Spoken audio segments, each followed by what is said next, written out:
अस्सलामुअलैकुम। पारस जब तक इसराइल में था तब तक वहाँ के अकाबरीन का सुकून बर्बाद करता रहा। नतालिया इस दौरान में उसकी मोहब्बत में गिरफ्तार रही। ये बरसों का तजुर्बा था। अमेरिका या इसराइल जब भी आराम और सुकून से रहते थे तो उनके दिमागों में इस्लाम दुश्मनी के कीड़े कुल बुलाने लगते थे। इसलिए पारस इस मुल्क में बेचैनी पैदा करता रहता था। फिर अचानक नतालिया उसकी ज़िंदगी से दूर हो गई थी। उसने ख्याल ख्वानी के ज़रिए रब्ता कायम किया तो नतालिया ने उसे एक मुसलमान कहकर नफरत जाहिर की और सांस रोककर अपने दिमाग से भगा दिया। पारस समझ गया कि नताशा ने उसकी मसरूफियात के दौरान में बड़ी राजदारी से नतालिया पर तनवीम अमल करके उसके दिमाग में पारस के खिलाफ जहर भर दिया है। नताशा के दिमाग में मुसलमानों के खिलाफ जो जहर भरा हुआ था उसके मुताबिक उसने अपनी बहन नतालिया को भी जहर पिला दिया। पारस के पास इतना वक्त नहीं था कि वह नताशा के खिलाफ कोई जवाबी कार्रवाई करता। फिर वो कोई ऐसा अहम मामला नहीं था। किसी दूसरे वक्त नताशा से निपटा जा सकता था। वो अमरीका पहुंचकर दूसरे मामलात में मसरूफ़ हो गया। उन दोनों बहनों को अपने दिमाग से निकाल दिया। उसकी ज़िंदगी में ऐसी बहुत सी आई और गईं। उसने नताशा और नतालिया को भी अहमियत नहीं दी। लेकिन ऐसा भी होता है कि आदमी कंबल को छोड़ देता है, कंबल आदमी को नहीं छोड़ता। नताशा भी कुछ कंबल जैसी थी। एल्पा के दिमाग पर कब्जा करके पूरे इसराइल पर हुकूमत करते करते मगरूर हो गई थी। उसकी अकल में ये बात आई कि उसने पारस से नतालिया को छीन कर इतनी बड़ी कामयाबी हासिल की है कि पारस मायूस होकर शिकस्त खाकर चला गया है। आइंदा कभी उसके सामने सर नहीं उठा सकेगा। कंबल का किस्सा शायद सब ना जानते हो। किस्सा यूं है कि दो दोस्त एक दरिया के किनारे खड़े थे। उन्हें पानी में एक कंबल तैरता हुआ दिखाई दिया। एक दोस्त ने कहा, खूबसूरत कंबल है, मैं जाकर ले आता हूँ। वह दरिया में तैरता हुआ कंबल के पास गया तो पता चला वो रीछ है। ठंडे पानी के मज़े ले रहा था। रीछ ने उसे दबोच लिया। किनारे पर खड़े हुए दोस्त ने कहा, देर ना करो, कंबल ले आओ। वो रीछ से पीछा छुड़ाने की नाकाम कोशिश करते हुए बोला, मैं कंबल नहीं ला सकूंगा, ये मुझ पर भारी पड़ रहा है। दोस्त ने कहा, भारी है तो इसे छोड़ो और खाली हाथ आ जाओ। वो बोला, कैसे छोड़ूं, मैं तो कंबल को छोड़ता हूँ, कंबल मुझे नहीं छोड़ रहा है। जब कोई मुसीबत गले पड़ जाए और पीछा ना छोड़े तो कहते हैं ये मुसीबत तो कंबल बन गई है। नताशा भी कंबल बनकर एक दिन उसके दिमाग में आई। हेलो पारस, मुझे पहचान रहे हो? पारस ने कहा, मैंने गटर बंद किया था इतने दिनों बाद, फिर खुल गया। ओह, कैसी बू आ रही है। ज़्यादा स्मार्ट बनने की कोशिश ना करो, मैं समझ रही थी मुझसे शिकस्त खाने के बाद मेरे सामने नदामत से बात नहीं कर सकोगे, लेकिन बड़े बेगैरत हो। मेरी गैरत को बाद में ललकारना। पहले ये तो मालूम हो कि मैंने तुमसे कब शिकस्त खाई और किस मामले में खाई। तुम मेरी बहन का पीछा नहीं छोड़ रहे थे। मैंने नतालिया की ज़िंदगी से तुम्हें दूध में बड़ी मक्खी की तरह निकाल कर फेंक दिया और तुम हमारा कुछ नहीं बिगाड़ सके। ये तुमने मक्खी की मिसाल सही दी है। मैं दिन रात तुम्हारी बहन के बदन पर मक्खी की तरह रेंगता रहा। मक्खी को निकाल देने के बाद भी दूध पीने के काबिल नहीं रहता। तुमने नतालिया को अपने रंग में रंग लिया और वो किसी काम की नहीं रही। इसलिए मैं वो दूध तुम्हारे पास फेंक कर चलाया। तुमसे बातों में कोई नहीं जीत सकता, लेकिन यह हकीकत अपनी जगह रहेगी कि मैंने अपनी बहन को एक मुसलमान के चुंगल से छुड़ाकर एक यहूदी से उसकी शादी की है। तुम्हें यह खुशखबरी सुनाने के लिए राब्ता किया है कि अब वो माँ बनने वाली है। आगे बोलो, आगे क्या बोलूँ? उसका हिसाब तो क्या होगा कि वो मुसलमान मक्खी से माँ बन रही है, ये यहूदी मक्खी से। बकवास मत करो, वो यहूदी बच्चे को जन्म देगी। मैं यही खुशखबरी सुनाने आई हूँ। तुम खुशखबरी नहीं सुना रही हो, राख में दबी हुई चिंगारी को कुरीद कर शोला बना रही हो। ऐ बेवकूफ़ औरत, हमारे रास्ते जुदा हो गए थे, जुदा ही रहते तो क्या अच्छा ना होता?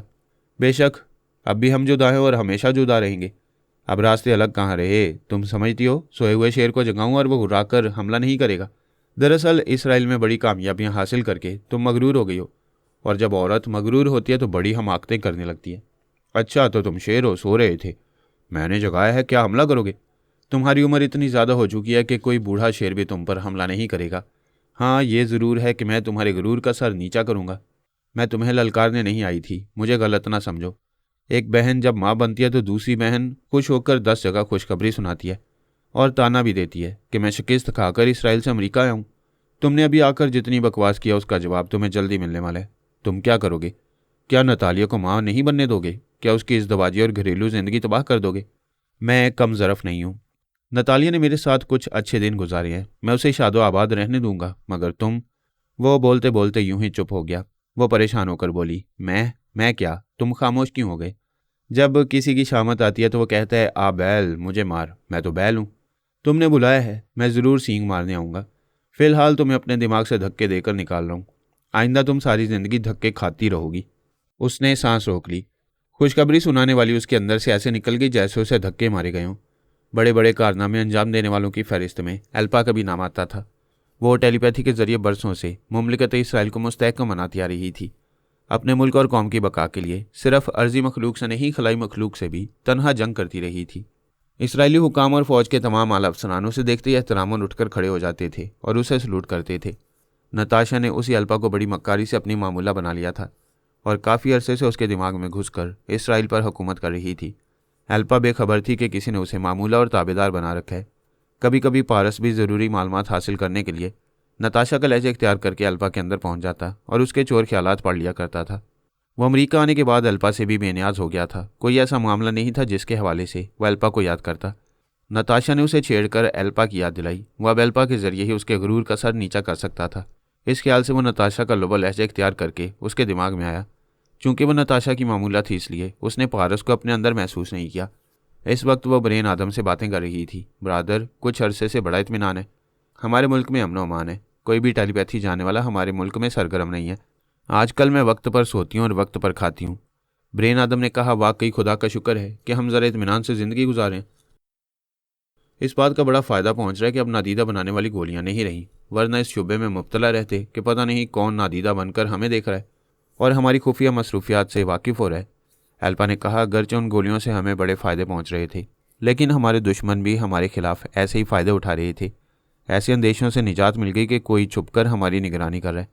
मैंने सोचा था कि नादीदा गोलियों का फार्मूला हमारे पास है, हम राजदारी से अपने लिए गोलियां तैयार कर लेंगे। लेकिन डॉक्टर हजरात ऐसी गोलियां दोबारा तैयार ना कर सके। डॉक्टरों ने बताया कि किसी ने उन फार्मूलों में तब्दीली कर दी है। ऐसा कौन कर सकता है? उसी ने किया होगा जिसने दुनिया में मौजूद रहने वाली गोलियों के तमाम ज़ख़ीरों को तबाह किया है। मेरा ख्याल है ऐसी गोलियां दोबारा बनाने में सिर्फ हम नाकाम नहीं रहे हैं, अमेरिका और रूस के डॉक्टरों को भी नाकामी हुई होगी। उनके फार्मूले भी तब्दील किए गए होंगे या ज़ाया कर दिए गए होंगे। यही बात है, वरना वो दोबारा ऐसी गोलियां तैयार कर लेते तो उन्हें ज़रूर इस्तेमाल करते और उनका ये अमल हमसे छुपाना रहता। रूस का एक टेलीपैथी जाने वाला जासूस क्रिस्टोविस्की पिछले दिनों इसराइल आया था। अपने साथ हार्मोन्स के इंजेक्शन भी लाया था। वह नताशा के मुकाबले में वहाँ ज़्यादा कामयाबियाँ हासिल करना चाहता था, लेकिन वह नाकाम रहा। यह उसकी बदकिस्मती थी। वह यहूदी अकाबरीन के इजलास में नादीदा बनकर आया था।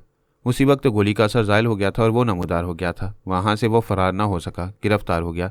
उसके पास हार्मोन्स के इंजेक्शन का जो पैकेट था उसे ब्रेन आदम ने अपने कब्जे में ले लिया, फिर उसे लेबॉर्ट्री में भेज दिया। ब्रेन आदम ने कहा, लेबॉर्ट्री की रिपोर्ट बता रही है कि ऐसे इंजेक्शन किसी भी मुल्क में और किसी भी लेबॉर्ट्री में आसानी से तैयार किए जा सकते हैं। अल्पा ने कहा, यह बात तशवीशनाक है। आइंदा एक दूसरे से दुश्मनी बढ़ती जाएगी तो सभी इन इंजेक्शनों को हथियार के तौर पर इस्तेमाल करेंगे। यूं हमारी दुनिया में खुसरों की तादाद बढ़ती जाएगी। मर्द इतने कम रह जाएंगे कि बच्चे पैदा करने के लिए उन्हें नगर नगर ढूंढना होगा। ऐसा हो सकता है। आज हम अपनी औरतों की हिफाजत करते हैं, आइंदा मर्दों के लिए हिफाजती इंतजाम करने होंगे। हम दुश्मनों को ऐसे इंजेक्शनों की तैयारी से बाज नहीं रख सकेंगे, लेकिन इसका तोड़ पैदा कर सकते हैं। मैं यही कर रहा हूँ। हमारे डॉक्टर एंटी हार्मोन्स इंजेक्शन तैयार करने में मसरूफ़ हैं। उस एंटी इंजेक्शन के ज़रिए हम खुसरों को फिर मर्दानगी की तरफ वापस ले आएंगे। इस इंजेक्शन से हम अपनी कौम को फ़ायदा पहुंचाएंगे, किसी यहूदी को खुसरा नहीं बनने देंगे। पारस अल्पा के दिमाग में रहकर उनकी गुफ्तगू सुनता रहा और उनके इरादे मालूम करता रहा, फिर वहाँ से चलाया। वो जो कुछ करना चाहता था इसके लिए वो मुनासिब वक्त नहीं था। उस रात जब अल्पा गहरी नींद में डूब गई तो पारस उसके दिमाग में आया। वहाँ काफ़ी देर तक खामोश रहा, ये समझने की कोशिश करता रहा कि नताशा वहाँ मौजूद है या नहीं। जब उसे यकीन हो गया कि नताशा नहीं है तो उसने अल्पा को मुखातिब किया। उसने पूछा, तुम कौन हो और क्या चाहते हो? मैं तुम्हारे एक हमदर्द हूँ और तुम्हारी भलाई चाहता हूँ। तुम किस तरह मेरी भलाई चाहते हो? तुम एक अरसे से बेखबरी के आलम में ज़िंदगी गुजार रही हो। कैसी बेखबरी? क्या तुम कभी महसूस करती हो कि तुम किसी मौका पर करना कुछ चाहती थी मगर कुछ और कर गई? कभी कोई फ़ैसला करना चाहा लेकिन अपने उस फैसले के खिलाफ किसी दूसरे फैसले पर अमल करने लगी? क्या तुमने कभी समझना चाहा कि तुम बाज़ औक़ात अपने इख्तियार में नहीं रहती हो? हाँ, मैंने ऐसा महसूस किया है। मुझे यूँ लगता है जैसे किसी अनदेखी चीज़ ने मुझे जकड़ लिया है। बाज़ औक़ात मैं अपने मजाज के ख़िलाफ़ फ़ैसले करती हूँ। ऐसे इसलिए करती हो कि तुम पर तनवीमी अमल किया गया है। जिसकी तुम मामूला हो वो तुम्हारे मजाज के ख़िलाफ़ तुमसे फ़ैसले कराती है। मुझ पर किसने तनवीमी अमल किया है? नताशा ने। वो बज़ाहिर दोस्त बनकर तुम्हारे दिमाग में आती है और तुम ये समझ नहीं पाती कि वो आती है। तुम उसकी सोच की लहरों को महसूस नहीं करती। तुम्हें समझना चाहिए कि उसकी मामूला हो, इसीलिए उसे अपने अंदर आने से नहीं रोकती हो। हाँ, तुम्हारी बात समझ में आती है, लेकिन मैं क्या कर सकती हूँ? उसके तनवीमी अमल के असर से कैसे निकल सकती हूँ? तुमने अभी पूछा था किस तरह तुम्हारी भलाई चाहता हूँ। इसका जवाब है, मैं तुम्हें नताशा के तनवीमी अमल से निजात दिलाऊंगा। So many thanks. मैं तुम्हारा एहसान हमेशा याद रखूँगी। प्लीज़ मुझे बताओ तुम कौन हो? मैंने नताशा का लबो लहजा इख्तियार किया है। इसलिए तुम मुझे नहीं पहचान रही हो। मैं पारस हूँ। ओ गॉड, तुम पारस हो। वाकई तुमसे ज़्यादा मेरा हमदर्द कोई नहीं हो सकता। तुम पहले भी मेरे काम आते रहो। क्या अब मैं अपने लबो लहजे में गुफ्तगू करूं?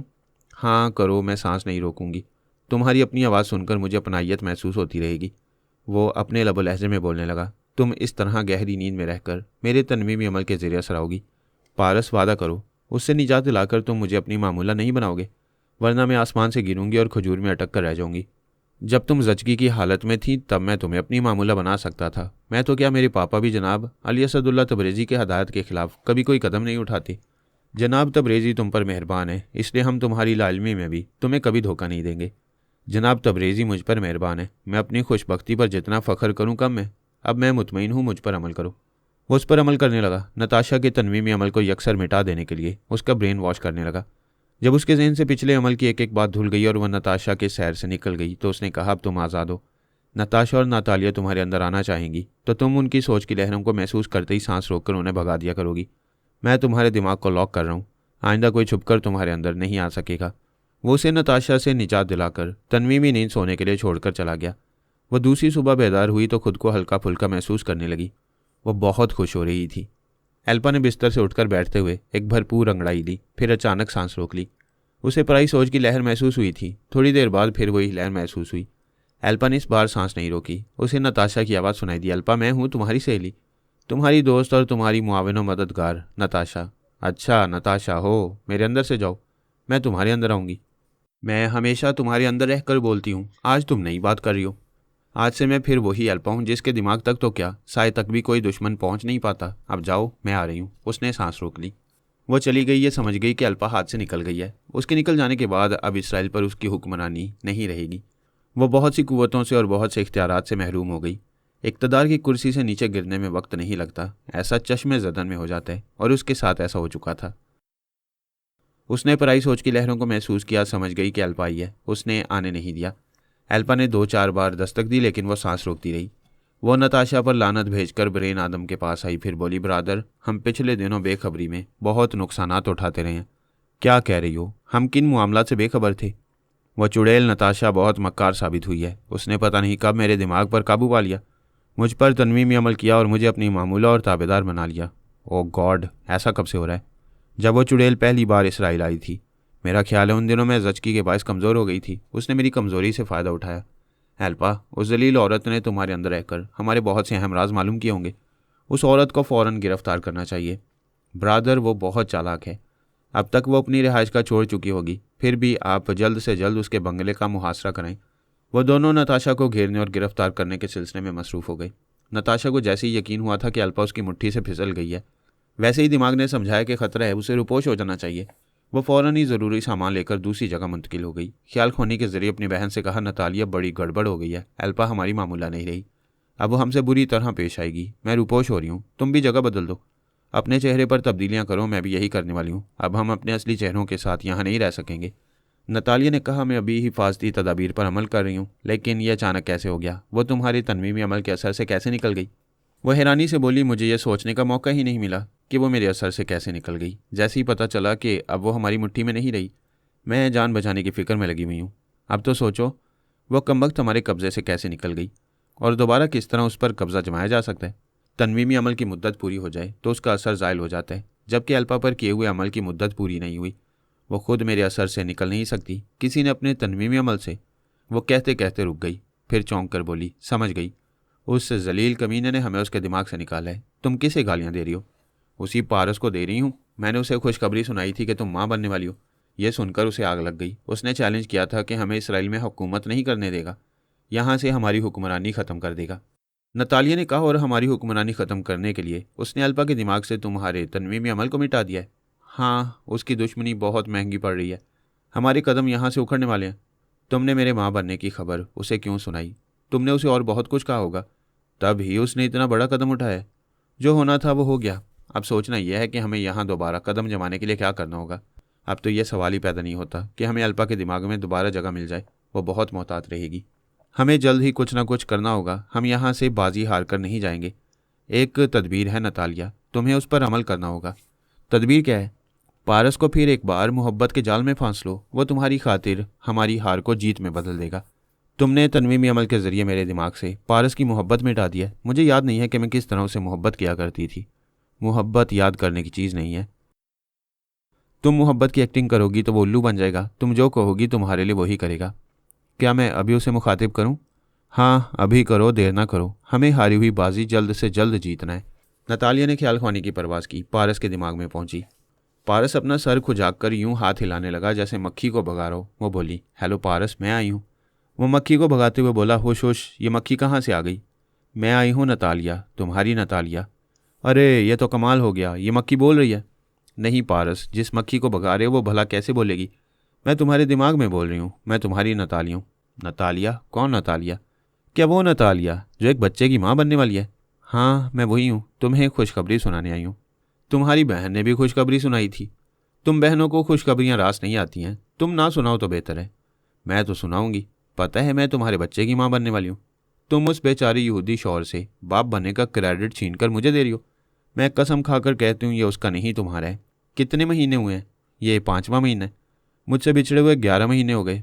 मजीद 4 माह बाद वो बच्चा इस दुनिया में आएगा।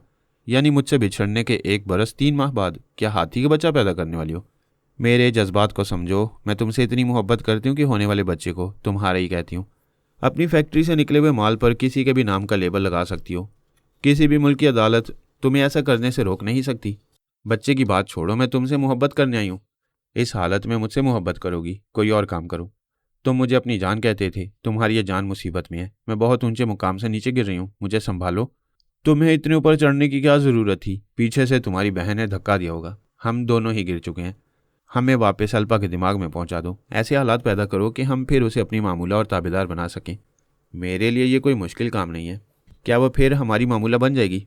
बन जाएगी, मगर एक शर्त है। पहले मैं तुम्हारी बहन नताशा को अपनी मामूला बनाऊंगा, फिर उसे अल्पा के दिमाग में पहुंचाऊंगा। नताशा अपनी बहन के दिमाग में रहकर उनकी बातें सुन रही थी। वो नागवारी से बोली, हरगिज़ नहीं। मैं इतनी नादान नहीं हूं कि तुम्हारी मामूला बनकर उम्र भर कनीज की हैसियत से ज़िंदगी गुजारूंगी। मैं जानता था तुम कभी राज़ी नहीं होगी, और मुझे राज़ी करना भी नहीं है। मैंने तुमसे कहा था धक्के देकर निकाली जाओगी और जहाँ जाओगी ठोकरें खाती रहोगी। अल्पा के दिमाग से तुम्हें धक्के मिल गए, अब ठोकरें खाने का इंतजार करो। उसने सांस रोककर दोनों बहनों को भगा दिया, मगर वो दोनों बड़ी ढीठ थीं, हौसला हारने और मैदान छोड़ने वाली नहीं थी। नताशा ने एक बहुत बड़ी बाजी हारी थी, लेकिन और कई अहम बाजियां थीं जिन्हें वह आसानी से जीत सकती थी। उनमें से एक अहम शख्स क्रिस्टोविस्की था, जिसे इसराइली फौज ने कैदी बनाया था। वह एक रूसी टेलीपैथी जानने वाला काबिल सुरागरनसा था। अल्पा ने कहा था कि उसे सजाए मौत ना दी जाए, बल्कि उसे अपना मामूल और ताबेदार बनाकर यहूदी मुफादात के लिए इस्तेमाल किया जाए। लिहाजा क्रिस्टोविस्की पर तनवीमी अमल करके उसे ताबेदार बनाया गया। बज़ाहिर अल्पा ने उस पर अमल किया था, लेकिन अल्पा के दिमाग पर नताशा का कब्जा था। इस तरह नताशा ने दरिपर्दा क्रिस्टोविस्की को अपना ताबेदार बना लिया था। चूंकि वह अल्पा के टेलीपैथी जानने वालों में से एक था, इसलिए उसे रिहाइश के लिए एक छोटा सा बंगला दिया गया। नताशा ने उसके अंदर आकर कहा, क्रिस्टोविस्की, फ़ौरन अपना ज़रूरी सामान पैक करो। मैंने तुम्हारी रिहाइश का दूसरा इंतज़ाम किया है। वो हुक्म की तामील करने लगा। उसने कहा, मेरे इस हुक्म पर सख्ती से अमल करो। अपने दिमाग में अल्पा की सोच की लहरों को महसूस करते ही सांस रोककर उसे भगा दिया करो। उसे अपने दिमाग में एक लफ्ज़ भी कहने का मौका ना दो। उसने वादा किया कि अल्पा को अपने दिमाग में आने और एक लफ्ज़ भी कहने का मौका नहीं देगा। अल्पा के और दूसरे टेलीपैथी जानने वाले मातिहत थे। उन पर नताशा ने कभी तनवीमी अमल नहीं किया, कभी इसकी ज़रूरत नहीं समझी। अगर वो तमाम मातिहत उसके मामूल और ताबेदार होते तो अल्पा से तमाम यहूदी टेलीपैथी जानने वालों को छीन लेती। वैसे तमाम आला हुक्काम और फ़ौज के आला अफसरान के अंदर किसी रोक टोक के बगैर पहुंच जाती थी। वो उन्हें अपना आलाकार बना सकती थी। वो एक बाजी हारकर कई बाजियां जीत रही थी। वो आइंदा अल्पा के लिए मुस्तकिल दर्द सर बनकर रहने वाली थी। मैन किलर के हुक्म से तमाम अमरीकी अखबारात ने पारस की 2 मुख्तलिफ तस्वीर शाया की, और उन तस्वीर के मुतल्लिक यह खबर शाया की, फरहाद अली तैमूर के बेटे पारस का एक हमशक्ल पैदा हो गया। वो हमशक्ल भी है, हम मजाज भी है। पारस के लहजे में बोलता है। उसकी हरकत व सकनात पारस की तरह है। उस हमशक्ल का नाम पोरस है। उन शाया की जाने वाली तस्वीर में से ये कहना मुश्किल है कि इनमें से कौन पारस है और कौन पोरस। इस दुनिया में जितनी नादीदा बनाने वाली गोलियां और कैप्सूल थे, उन सबको इसी पोरस ने नाकारा बनाया। ये पोरस ख़तरनाक हद तक मक्कार है। इसने दावे से कहा है कि इसने जिस तरह नादीदा बनाने वाली गोलियों और कैप्सूलों को अपनी ईजाद करदा दवा से नाकारा बनाया था, इसी तरह अब एक ऐसी दवा तैयार करवा रहा है जो एंटी टेलीपैथी होगी। जिस इलाके में वो दवा स्प्रे की जाएगी, उस इलाके के ख्याल ख्वानी करने वालों के दिमागों से टेलीपैथी का इल्म मिट जाएगा। फिर वो कभी ख्याल ख्वानी नहीं कर सकेंगे। उसने निहायत संजीदगी से यह दावा किया है। दुनिया के तमाम टेलीपैथी जानने वालों के लिए ये लम्हा फ़िक्री है। अगर वो टेलीपैथी के इल्म को कायम और दायम रखना चाहते हैं तो इस सिलसिले में ज़रूरी इक़दामात करें और पहली फुर्सत में पोरस का मुहासबा करें। इस खबर के शाया होने तक पोरस न्यूयॉर्क में है। शायद पारस, बिली डोना और मैन किलर के ज़रिए पोरस से दिमागी रब्ता कायम किया जा सकता है। ये खबर पहले अमरीकी अखबारात में शाया हुई, फिर दूसरे ममालिक के अखबारात ने भी उन तस्वीर के साथ वही खबर शाया की। एल्पा और ब्रेन आदम ने उन दोनों तस्वीर को देर तक गौर से देखा। वो सूरत में बिल्कुल एक ही थे, सिर्फ तस्वीर के जाविये मुख्तलिफ थे। ब्रेन आदम ने कहा, दोनों में बाल बराबर फ़र्क नहीं है। ये पोरस क्या पारस का जुड़वा भाई है? एल्पा ने कहा, आमना फरहाद ने कभी जुड़वा बच्चों को जन्म नहीं दिया था। आमना और फरहाद का एक ही बेटा है और आज तक ये मालूम ना हो सका कि पारस और अली में से कौन अपना बेटा है और कौन लेपालिक है। ये तो एक दूसरा मसला है, लेकिन ये पोरस कौन है? अचानक कहाँ से आ गया है? अखबार में लिखा हुआ है कि पारस, बिली डोना और मैन किलर के जरिए पोरस से रब्ता किया जा सकता है। ब्रेन आदम ने जनाब तबरेजी के नाम एक ख़त लिखते हुए अल्पा से कहा, शायद पोरस अपने बारे में बहुत कुछ ना बताए, बाबा साहब के दायरे से बहुत कुछ मालूम हो सकेगा। वैसे तुम पोरस से रब्ता करो। ब्रेन आदम ने वो ख़त बाबा साहब के दायरे में फैक्स किया, फिर जवाब का इंतज़ार करने लगा। एल्पा ने पारस को मुखातिब किया, हेलो पारस, क्या वाकई किसी पोरस का वजूद है जो तुम्हारा हमशक्ल है? हाँ, मेरा एक हमशक्ल है, नाम भी मुझसे मिलता जुलता है, पता नहीं कहाँ से पैदा हो गया। क्या मुझे उसके दिमाग में पहुँचाओगे? मेरा और उसका कभी सामना हुआ है, ना कभी गुफ्तगू हुई है। बिली, इस वक्त एल्पा मेरे दिमाग में है, ये तुम्हारे पास आ रही है, तुम इसे पोरस के पास पहुँचा दो। बिली डोना ने अपनी आवाज़ सुनते हुए कहा, हेलो एल्पा, मैं तुम्हें वेलकम कहती हूँ, आ जाओ। एल्पा ने उसके अंदर आकर कहा, हेलो बिली, तुम्हारे पास आकर खुशी हो रही है। जब तुम अपने अमरीकी हुकाम से बगावत करके यहाँ से गई थी तब मैंने तुम्हारे बारे में बहुत कुछ सुना था। इसके बाद तुम एक तवील अरसे तक गोशाए गुमनामी में रही हो। हाँ, अगर पारस मेरी ज़िंदगी में ना आता तो मैं यूँ मंजरेआम पर ना आती। अब तो पारस के साथ एक्शन में रहना होगा। बिली डोना ख्याल खानी की परवाज़ करके पोरस के पास आई, फिर बोली, मैं बिली हूँ, अगर मसरूफ़ हो तो चली जाऊँगी। कोई ख़ास मसरूफियत नहीं है, बताओ कैसे आना हुआ? इसराइल की मैडम एल्पा तुमसे गुफ्तगू करना चाहती हैं।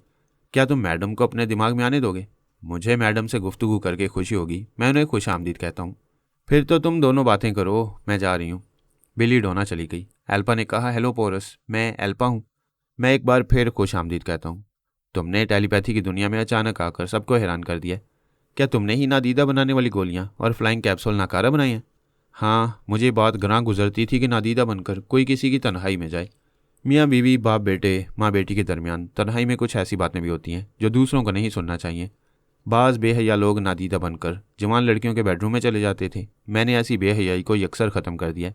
क्या यह दुरुस्त है कि तुम एक नई दवा के ज़रिए टेलीपैथी के इल्म को भी ख़त्म कर दोगे? हाँ, मैंने मैन किलर से मजाक नहीं किया था, सच कहा था। मेरी एक ख़ास लेबॉर्ट्री में ऐसी दवा तैयार की जा रही है जिसे स्प्रे किया जाए तो स्प्रे करने वाली फ़िज़ा में सांस लेने वाले के दिमाग से टेलीपैथी का इल्म बिल्कुल ही धुल जाएगा। फिर वो कभी ख्याल ख्वानी नहीं कर सकेगा। तुम बहुत बाकमाल हो और ख़तरनाक भी। दुनिया के तमाम टेलीपैथी जानने वालों को बहुत बड़ा नुकसान पहुंचाने का इरादा रखते हो। अभी तो इरादा किया है, ज़रूरी नहीं कि इस पर अमल भी किया जाए। मेरी पहली कोशिश ये होगी कि तमाम टेलीपैथी जानने वाले एक दूसरे के दोस्त बनकर रहें। अगर मेरी कोशिशों के बाद दोस्ती और भाईचारा ना रहा, हमेशा की तरह दुश्मनी कायम रहेगी, तो मैं वो दवा स्प्रे करके सभी के दिमागों से टेलीपैथी का इल्म मिटा दूंगा। जब लोगों के पास कोई ताकत नहीं होगी तो वो एक दूसरे से नहीं लड़ेंगे। तुम टेलीपैथी के सिर्फ मनफी पहलू को देख रहे हो, इसके मस्बत पहलू भी हैं। इस इल्म के ज़रिए दुखी इंसानियत को फ़ायदे पहुंचाए जा सकते हैं। इल्म को कभी मिटाना नहीं चाहिए। इसके बाद कोई नसीहत ना करना। मैं सिर्फ इतना चाहता हूँ कि टेलीपैथी जानने वाले आपस में जंग ना करें। अगर करेंगे तो मैं इस इल्म को सभी के दिमागों से मिटा दूंगा। एल्पा ने पूछा, क्या हम दोस्त बन सकते हैं? मैं दोस्ती के लिए ही पैदा हुआ हूँ। पारस से अभी दोस्ती नहीं हुई है, लेकिन बिली डोना से हो गई है। मैन किलर दोस्ती करने आया था, लेकिन इस बात पर नाराज़ होकर चला गया कि मैंने बिली डोना से दोस्ती की है। शीतारा से भी दोस्ती है, तुमसे भी हो सकती है। क्या फ्रांस का मेजर टी हंटर आएगा तो उससे भी दोस्ती कर लोगे? दोस्ती एक अच्छा इंसानी अमल है, टी हंटर से भी ज़रूर दोस्ती करूँगा। रूसी टेलीपैथी जानने वालों को भी खुश आमदीद कहूँगा। तुम ये बात पूरी जहानत से समझ नहीं पा रहे कि बेयक वक्त सभी से दोस्ती मुमकिन नहीं। रूस और अमेरिका, यहूदी और मुसलमान कभी एक नहीं होंगे। मैं रफ्ता रफ्ता सभी को मगरूर बनाने वाली कुव्वतों से खाली कर दूंगा।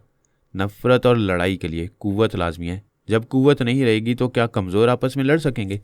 तुम अपने तौर पर दुरुस्त कह रहे हो, मगर प्लीज़ टेलीपैथिक इल्म को मिटाने वाली बात ना करो, ठीक है? जो इस इल्म को दुखी इंसानियत के लिए और दूसरे नेक मकासद के लिए इस्तेमाल करेंगे, उनकी तरफ एंटी टेलीपैथी दवा स्प्रे नहीं की जाएगी। जो खिलाफ इंसानियत हरकतें करेंगे, उनके दिमाग से टेलीपैथी का इल्म मिटा दिया जाएगा। तुम्हारी ये बातें माकूल हैं। इस मौजू पर आइंदा भी गुफ्तगू होगी। अभी जा रही हूँ, फिर आऊँगी। एल्पा चली गई। थोड़ी देर बाद मैन किलर ने आकर कहा, मैंने अखबारात के जरिए जब से तुम्हारा नाम उछाला है, तमाम टेलीपैथी जानने वाले परेशान हो गए हैं। सबके ज़हन में एक ही सवाल है, क्या वाकई तुम एंटी टेलीपैथी दवा तैयार कर रहे हो? क्या वो दवा वाकई दिमाग से टेलीपैथी के इल्म को मिटा देगी? पोरस ने कहा, जब वो दवा तैयार हो जाएगी और अपना असर दिखाएगी तो सभी को यकीन आ जाएगा। वक्त से पहले मैं किसी को यकीन नहीं दिलाना चाहता। तुमने रूसी टेलीपैथी जानने वाली नताशा का नाम सुना होगा, ये तुमसे मिलने आई है। मैं नताशा को खुश आमदीद कहता हूँ, वो मेरे दिमाग में आ सकती है। नताशा ने उसके अंदर आकर कहा, हेलो पोरस, मैं इस यकीन के साथ आई हूँ कि तुम जलील पारस नहीं हो। प्लीज़ मुंह से गाली ना निकालो। दुश्मन को अच्छे अल्फाज से याद ना करो तो उसके लिए बुरे अल्फाज भी इस्तेमाल ना करो। पारस को जलील कहने से तुम्हें बुरा लग रहा है? क्या इसलिए कि वो तुम्हारा दोस्त है? पारस से मेरी दोस्ती नहीं है और उससे कोई इख्तलाफ भी नहीं है। कभी हमारी मुलाकात नहीं हुई है और ना ही हमने कभी एक दूसरे से गुफ्तगू की है। मेरी इन बातों का यकीन कर सकती हो तो कर लो। मैन किलर ने बताया है कि तुम बहुत खरी बातें करते हो। मैं यकीन करती हूँ कि पारस से तुम्हारा दोस्ताना नहीं है। मैं तुमसे दोस्ती करने आई हूँ। मैन किलर ने तुम्हें यह भी बताया होगा कि मैं सबसे दोस्ती करता हूँ, इसलिए तुमसे भी करूँगा। ये मुमकिन नहीं है कि सबसे दोस्ती हो। अगर होगी तो इनके दरमियान छुपे हुए दुश्मन होंगे। ज़ाहिर है जो सांप होते हैं आस्तीनों में छुपे होते हैं। मैं ऐसे दोस्त नुमा दुश्मनों की परवाह नहीं करता। मैं तुमसे ऐसी दोस्ती करना चाहती हूँ जैसी कोई ना करता हो। मैं तुम्हें अपना छोटा भाई बना लूँगी, तुम मुझे बड़ी बहन बना लो। बहन भाई का मजबूत रिश्ता रहेगा तो कोई अपना पराया हमारे दरमियान दीवार नहीं बन सकेगा। दोस्ती से ज़्यादा रिश्तेदारी मजबूत होती है। रिश्तेदारी होगी तो ये ज़रूरी हो जाएगा कि तुम मेरे लिए दुल्हन यानी अपने लिए एक भाभी लाओ। वो तो मैं लाऊंगी, चांद सी दुल्हन, और मैं तुम्हारे लिए चांद सा दुल्हा यानी एक बहनोई लाऊंगा। शरीर कहीं के, मैं शादी नहीं करूंगी। वो तो करना होगी। रिश्तेदारी का मतलब है कुंबा बढ़ाना। हमारे बच्चे पैदा होंगे, मेरे बच्चे तुम्हें फूफी कहेंगे और तुम्हारे बच्चे मुझे मामू कहा करेंगे। तुम बात कहाँ से कहाँ ले जा रहे हो? हम इतनी लंबी रिश्तेदारी नहीं करेंगे, यानी मुख्तसर रिश्तेदारी आज करेंगे कल ख़त्म। मेरा मतलब है मैं शादी नहीं करूंगी, बच्चे नहीं पैदा करूंगी। लेकिन मैं तो मामू जान बनना चाहता हूँ। अगर बहन बनना चाहती हो तो मुझे मामू जान बनाना होगा। क्या मुश्किल है? मैं तुमसे दोस्ती की बात करते करते रिश्तेदारियों में उलझ गई हूँ।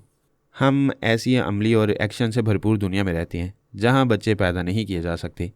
फरहाद साहब के घर बच्चे हुए, पारस का एक बेटा है, फिर तुम मेरे लिए भांजे भांजियाँ क्यों पैदा नहीं कर सकती? ओ गॉड, हम अपने असल मौजू से भटक गए हैं। दरअसल मैं चाहती हूँ कि तुम एक मसले में मेरी मदद करो। मसला क्या है? पारस मेरे पीछे पड़ गया है। उसकी ये मजाल मेरी बहन के पीछे पड़ गया है। मैं उसे कहूँगा कि वो शरीफों की तरह आकर तुम्हारा हाथ मुझसे मांगे। वो इस अंदाज में पीछे नहीं पड़ रहा है। पीछे पड़ने का मतलब है मुझसे दुश्मनी कर रहा है। अच्छा तो यूँ कहो मैं सुलह करा दूंगा।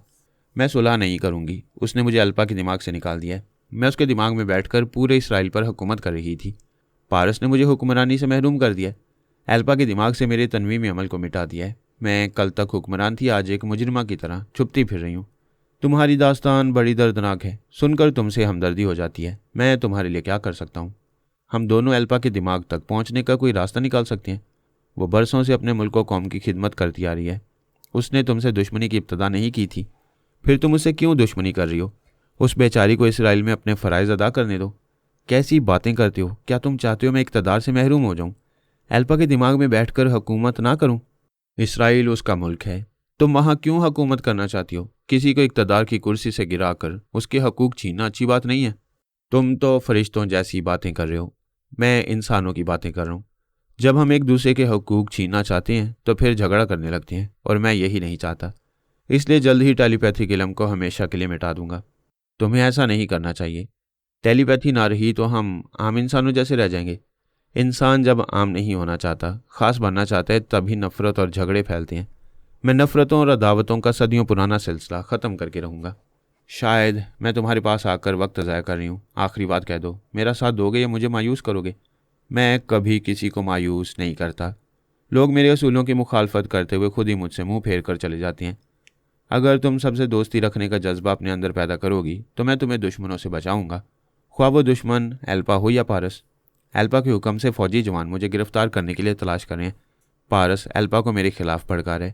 अगर तुम अल्पा और पारस को मुझसे दुश्मनी से बाज रखोगे तो मैं सबसे दोस्ती करूंगी।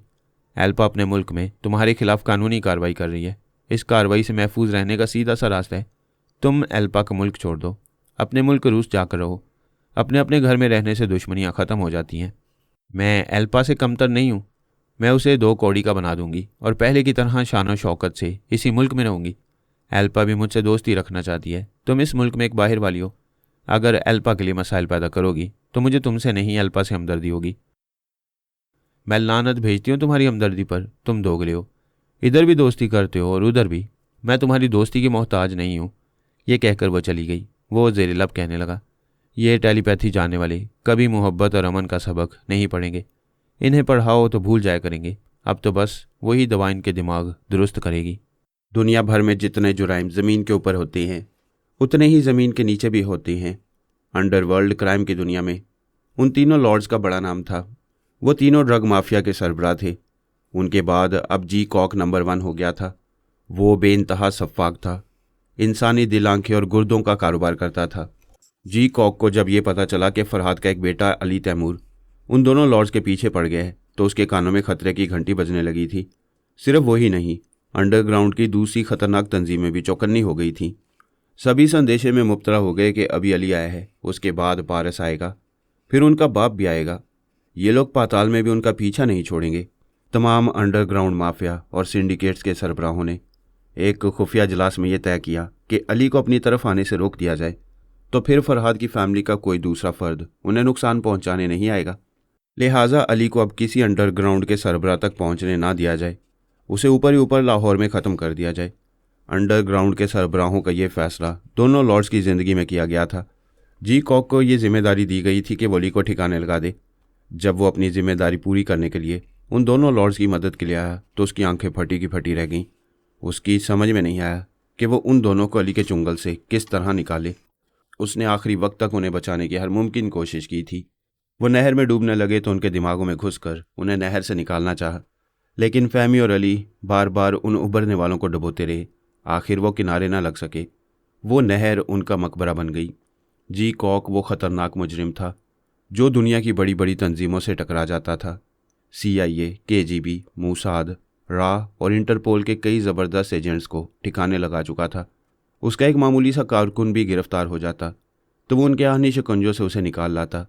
वो पहली बार अली के मुकाबले में बुरी तरह बेबस हो गया था और एक मजबूर तमाशाई की तरह उन लॉर्ड्स की मौत का तमाशा देखता रह गया था। उन लॉर्ड्स की मौत के बाद अंडरग्राउंड तंजीमों के सरबराहों का फिर एक इजलास हुआ। एक सरबराह ने कहा, जब मैं 20 बरस का था तब से फरहाद के कारनामे सुनता आया हूँ।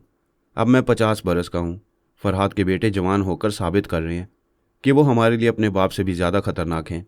जी कॉक ने कहा, मैंने उनसे निमटने के दौरान में ये देखा है कि उनकी अगली चाल का पता नहीं चलता। समझ में नहीं आता वो क्या करने वाले हैं। उन्होंने दोनों लॉर्ड्स को छोड़ दिया था, उन्हें कोठी से जाने की इजाज़त दी थी। बाद में पता चला कि वो उन्हें नहर में डुबोने ले गया था।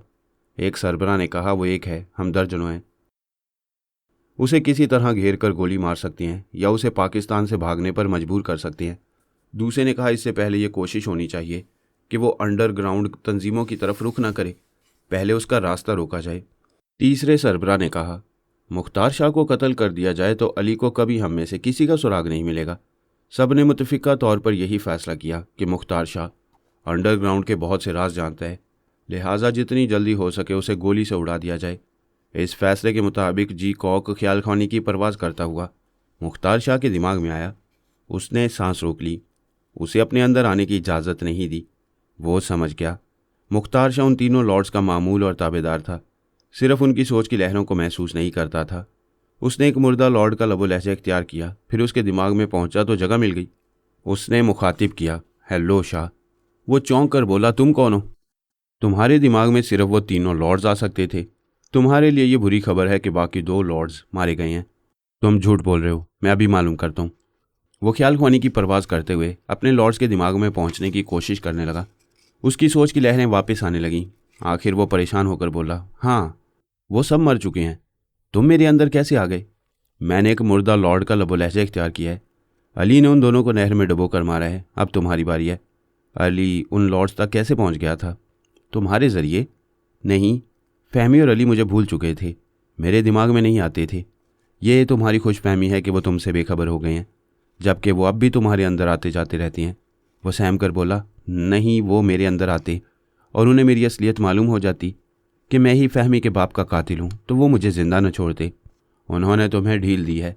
वो तुम्हारे जरिए एक एक लॉर्ड तक पहुँचते रहे, उनके गोदामों को तबाह करते रहे।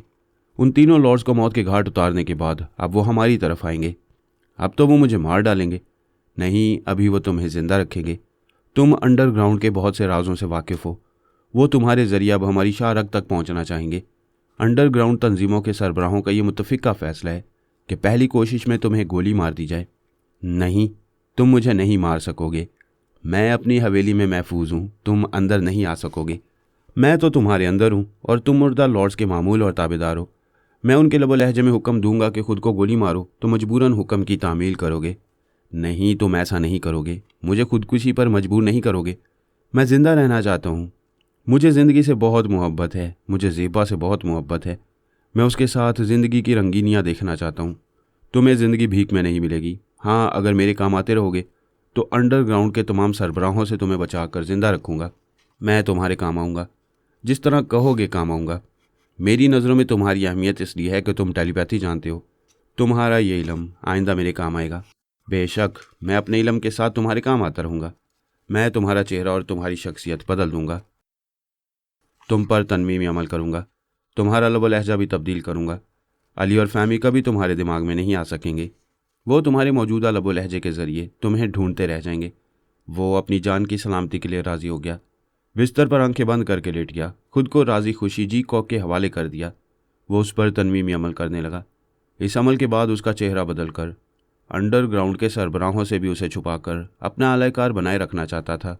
फहमी और अली को उन लॉर्ड्स के बाद मुख्तार शाह का भी काम तमाम कर देना चाहिए था, लेकिन उन्होंने उसे एक रात के लिए ज़िंदा रहने दिया। वो जानते थे कि जी कॉक उसे लॉर्ड्स की मौत की खबर सुनाने आएगा तो उसे अपनी मौत नज़र आने लगेगी। फिर वो तमाम रात दहशत ज़दा रहेगा। इसके बाद दूसरी सुबह उसे मौत के घाट उतार दिया जाएगा।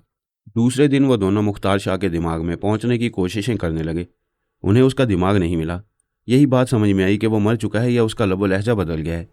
फिर फहमी ने उसकी बीवी ज़ेबा के दिमाग में जाकर उसके चोर ख्यालात पढ़े। वो बहुत परेशान थी। उसके ख्यालात ने बताया कि वो रात को अपने बिस्तर पर था। सुबह उसका बिस्तर खाली नजर आया। सुबह से अब तक दोपहर होने वाली है। वो अब तक वापस नहीं आया है और ना ही फ़ोन पर राब्ता कर रहा है। ये ख्याल पैदा हो रहा था कि वो किसी मुसीबत में गिरफ्तार हो गया है। फहमी ने अली से कहा, वो हमारे हाथ से निकल चुका है, बचकर कहाँ जाएगा। उसकी मौत तुम्हारे ही हाथों से होगी। वो जब तक हमसे छुपता रहेगा उस पर हमारी दहशत तारी रहेगी। मैं उसे और ढील नहीं देना चाहती। हालात बदल गए हैं तो सब्र करो। ये अच्छी बात है कि जब तक वो अपने अंजाम को नहीं पहुंचेगा हमसे खौफजदा रहने की सज़ा पाता रहेगा। हल्की सी आहट पर चौंकता रहेगा। हर लम्हा उसे मौत नज़र आती रहेगी। एक बेरहम कातिल को यकबारगी मार देने से बेहतर है उसे तड़प तड़प कर मरने की सज़ा दी जाए। लेकिन मुख्तार शाह खौफजदा नहीं था, क्योंकि जी कॉक उसका ब्रेन वॉश कर चुका था। उसे अपनी पिछली ज़िंदगी याद नहीं रही थी, तो फहमी और अली कैसे याद रहते। उनकी तरफ से पैदा होने वाली मौत की दहशत भी ख़त्म हो गई थी। अब वो एक नया इंसान था। उसका चेहरा भी बदल चुका था। उसका नाम सरफराज खान था। वो जी कॉक के हुक्म के मुताबिक ख्याल ख्वानी करता और ऐसे अमीर कबीर लोगों के दिमागों में जाता जो दिल के मरीज़ होते या उनके गुर्दे नाकारा होते या वो अपना अंधापन दूर करने के लिए हर कीमत पर आंखें खरीदना चाहते। ऐसे ज़रूरतमंद लोगों के लिए एक खुफिया अस्पताल था जहां बड़ी राजदारी से दिल और गुर्दे तब्दील किए जाते थे और बड़ी बड़ी रकमें लेकर अंधों की आंखों को रोशन कर दिया जाता। पहले वो मुख्तार शाह की हैसियत से लॉर्ड्स की ड्रग माफिया में था, नशे का जहर फैलाता था।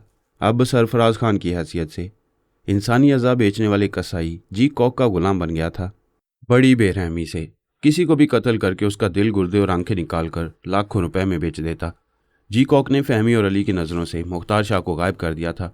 अंडरग्राउंड के सरबराहों के लिए अली सबसे बड़ा मसला था।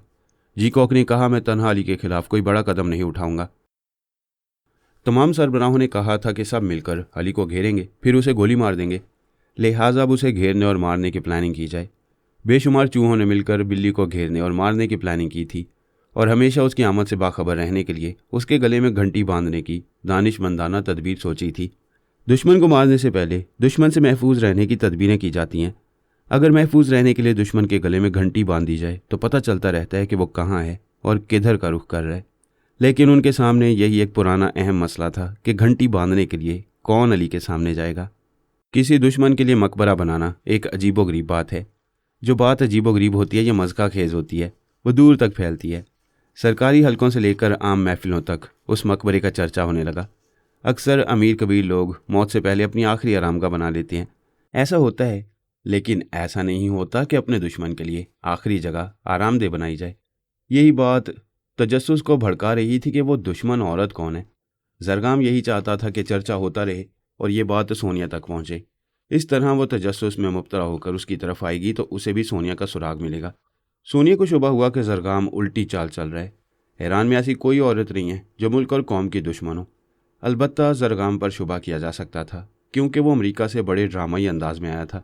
फिर ये कि वो वहाँ के जिम्मेदार अफसरान को उस दुश्मन औरत का नाम नहीं बता रहा था, बातें बनाकर सभी को टाल रहा था। सोनिया ने अपने टेलीपैथी जाने वाले माध्यतों को हदायत दी कि वो जरगाम की असल हिस्ट्री मालूम करें। ये बात अजीबोगरीब होने के अलावा नहायत नामुनासिब थी कि एक मर्द एक औरत को चैलेंज कर रहा है, गोया उस औरत की दहशत उस पर तारी है और वो लाशऊरी तौर पर अपने मुकाबले में उसे ज़बरदस्त तस्लीम कर रहा है। सोनिया के मातियत जरगाम के दिमाग में बराह रास्त जाते तो वो किसी को भी अपने अंदर आने न देता। लिहाजा उन्होंने जरगाम के हवारियों को ट्रैप करना शुरू किया। इन हवारियों का ताल्लुक ईरान से था। जरगाम ने तेहरान पहुंचकर इन लालची और मुफाद परस्त बाशिंदों को अपना आलयकार बना लिया। उसने तमाम हवारियों को हुक्म दिया था कि वह एक ऐसी औरत को तलाश करें जो कद्यावर और सेहतमंद हो, उसकी चाल में शेरनी का अंदाज और लूमड़ी की मकारी हो। उस औरत की शख्सियत ऐसी है कि वो पहली ही नज़र में हवास पर छा जाती है। जरगाम ने अपने आलयकारों को सही हुलिया बताया था और उसकी तस्वीरें उन्हें दी थीं। वो हवारी उसे तलाश करते रहे, दर दर की खाक छानते रहे। वो तो उन्हें ना मिली। उसका एक हवारी सोनिया के मातियत की नज़रों में आ गया। उसने एक जेब कुतरे की तरह उस हवारी की जेब काटी। यही तासुर दिया कि वो एक सड़क छाप मुजरिम है। उस हवारी की जेब से मामूली रकम के अलावा सोनिया की एक तस्वीर भी बरामद हुई। इस तस्वीर से तस्दीक हो गई कि जरगाम को सोनिया की ही तलाश है। यूं साबित हो गया कि जरगाम ईरानी होने के बावजूद मुहिब्बे वतन नहीं है और वो अमरीकी आलाकार बनकर ईरान को नुकसान पहुंचाने आया है। नुकसान पहुंचाने के लिए पहले वो सोनिया का काम तमाम करना चाहता है। सोनिया उसके मुतल्लिक और मालूमात हासिल करना चाहती थी। उसके मातिहत इस सिलसिले में मसरूफ़ थे। जरगाम जिनसे ताल्लुकात रखता था ये उनके दिमागों में जाकर उनकी असलियत मालूम करते थे। ऐसे ही वक्त उन्होंने जरगाम को शीरी से मिलते देखा। फिर वो शीरी के दिमाग में पहुंच गया। शीरी एक अजूबा थी। उसके दिमाग का दरवाज़ा सबके लिए खुला रहता था। दोस्त और दुश्मन सब उसके दिमाग में आते थे लेकिन फ़ायदा नहीं उठा सकते थे। जरगाम ने भी उसे तनमीमी अमल के ज़रिए अपनी मामूला बनाना चाहा था लेकिन नाकाम रहा। एक नई बात मालूम हुई कि शीरी के साथ उसकी एक हमजाद रहती है। उस हमजाद का दिमाग शीरी से मुंसलिक था। एक पर तनवीमी अमल करते वक्त दूसरे पर भी वही तनवीमी अमल लाजमी होता था, जबकि बैक वक्त दोनों पर अमल नहीं किया जा सकता था।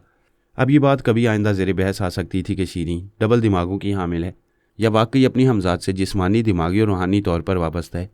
बहरहाल सोनिया के मातियतों ने उसे रिपोर्ट दी कि जरगाम एक ईरानी दोशीज़ा का दीवाना है। उसका नाम शीरी है। वो नहायत शरीफ, पारसा और इबादत गुजार है। ऐसा ना हो कि वो शैतान उसे कहीं मुँह दिखाने के काबिल ना छोड़े। सोनिया ने फ़ोन के ज़रिए उससे रब्ता किया। फिर बोली, हेलो। उसने पूछा, हेलो कौन? तुम मेरी आवाज़ नहीं पहचानते, मुझे सूरत से भी नहीं पहचान सकोगे। जो तस्वीरें तुमने अपने हवारियों को दी हैं मैं उनसे मुख्तलिफ हूँ। तुम मुझे एक अंधे की तरह तलाश करते रह जाओगे।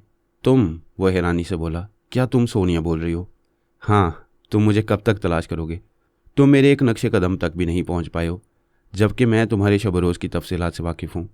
देख लो कि तुम्हारा मोबाइल फ़ोन नंबर भी जानती हूँ। वो बात बनाते हुए बोला, मैडम तुम गलत समझ रही हो। मैं तुम्हें नहीं, अपनी एक दुश्मन औरत को तलाश कर रहा हूँ। अच्छा, तो वो मैं नहीं हूँ? बिल्कुल नहीं, वो कोई और है। कैसे मर्द हो?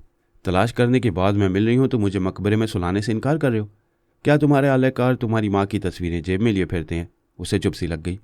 उसने फिर बात बनाई, वो मेरे आलयकार नहीं है। हाँ, पहले कभी थे, शायद इसीलिए उनके चोर ख्यालात मेरा नाम बता रही हैं। तुम मक्कार हो मगर बुज़दिल हो। छुपकर मुझ पर हमला करना और मुझे कत्ल करके मकबरे में पहुंचाने का कारनामा अंजाम देना चाहते हो। देखो मैडम, तुम्हें ज़्यादा खुशफहमी में मुब्तला नहीं होना चाहिए। मैं तुमसे भी बड़े दुश्मनों से पंजे लड़ा चुका हूँ। मैं चाहूँ तो तुम्हें भी उस मकबरे में अब्दी नींद सुला सकता हूँ। पता नहीं तुम कब ऐसा करोगे। मैं आज ही रात ऐसा कर गुजरूंगी। उस खाली मकबरे में तुम्हें सुलाऊंगी, बशर्ते कि तुम में इतनी मर्दानगी हो कि तुम आज रात को वहाँ हो। मैं आऊँगा मगर तुम नहीं आओगी। तुम कोई चाल चल रही हो और चाल समझ में आ रही है। वहाँ तुम्हारे आदमी मुझे घेरना चाहेंगे। क्या मैं अभी तुम्हारी रिहाइशगाह का मुहासरा नहीं कर सकती? मैं अपने मजाजी खुदा फरहाद की कसम खाकर कहती हूँ, आज रात उस कब्रिस्तान में जाऊँगी। और उस मकबरे को अंदर और बाहर से देखूंगी। अगर अपने अमरीकी आका से इनाम इकराम हासिल करना चाहते हो तो चले आओ। राब्ता ख़त्म हो गया। जरगाम सोचने लगा, चांद की आखिरी तारीखें हैं, कब्रिस्तान में गहरी तारीकी होगी। अगर वो तारीकी सोनिया को छुपाएगी तो मुझे भी छुपाएगी। हम दोनों को तारीकी में नुकसानात भी पहुंच सकती हैं और हम अपनी हिकमत अमली से फ़ायदे भी उठा सकती हैं। उसने खूब सोच समझकर प्लानिंग की। तकरीबन 20 आलाकारों को हुक्म दिया कि सरे शाम अंधेरा फैलते ही उन्हें मुख्तलिफ टूटी फूटी कब्रों में जाकर छुपना होगा। कब्रें टूटी हुई ना हों तो उन्हें तोड़कर छुपने की जगह बनाई जाए। उसने ऐसे आदमियों का इंतखाब किया था जिनकी कुव्वत समाअत तेज़ थी। वो हल्की से हल्की आहट सुनकर अंदाज़ा कर सकते थे कि वो इंसानी कदमों की आहट है या जानवरों की। तारीकी में आंखों से कुछ नज़र ना आए तो कानों से काम लिया जाता है। कुछ सरफिरे लोग ऐसे होते हैं जो पुरस्रार उलूम हासिल करने के लिए कब्रिस्तान में चिल्ला काटते हैं। जरगाम ने अपने 2 हवारियों को चिल्ला काटने वहाँ भेजा। वो दोनों बज़ाहिर मलंग दिखाई देते थे, लेकिन उनके लिबादे में हथियार छुपे हुए थे और जरगाम खुद को छुपाने के लिए मकबरे की छत पर पहुंच गया। उसने हर तरह के हथियार अपनी हिफाजत के लिए रख लिए। सोनिया ने जब कह दिया था तो उसे आना ही था, लेकिन मौत के आने का वक्त मालूम नहीं होता। सोनिया ने अपनी आमद का वक्त नहीं बताया था। वो अंधेरा होते ही आ सकती थी, आधी रात को भी आ सकती थी और रात के पिछले पहर भी। जरगाम ने तो अंधेरा होते ही उसके खिलाफ तमाम इंतजामात मुकम्मल कर लिए थे। ख्याल ख्वानी के जरिए अपने तमाम हवारियों से रब्ता करके उनकी पोजीशन मालूम कर ली थी। उन्हें जैसे अहकाम दिए थे उन्हीं के मुताबिक वो मुख्तलिफ कब्रों में छुपने की जगह बना चुके थे। जरगाम छत पर लेटा हुआ था, उसका इंतज़ार कर रहा था और बेजार हो रहा था। पता नहीं वो कितनी रात गुजारने के बाद आने वाली थी।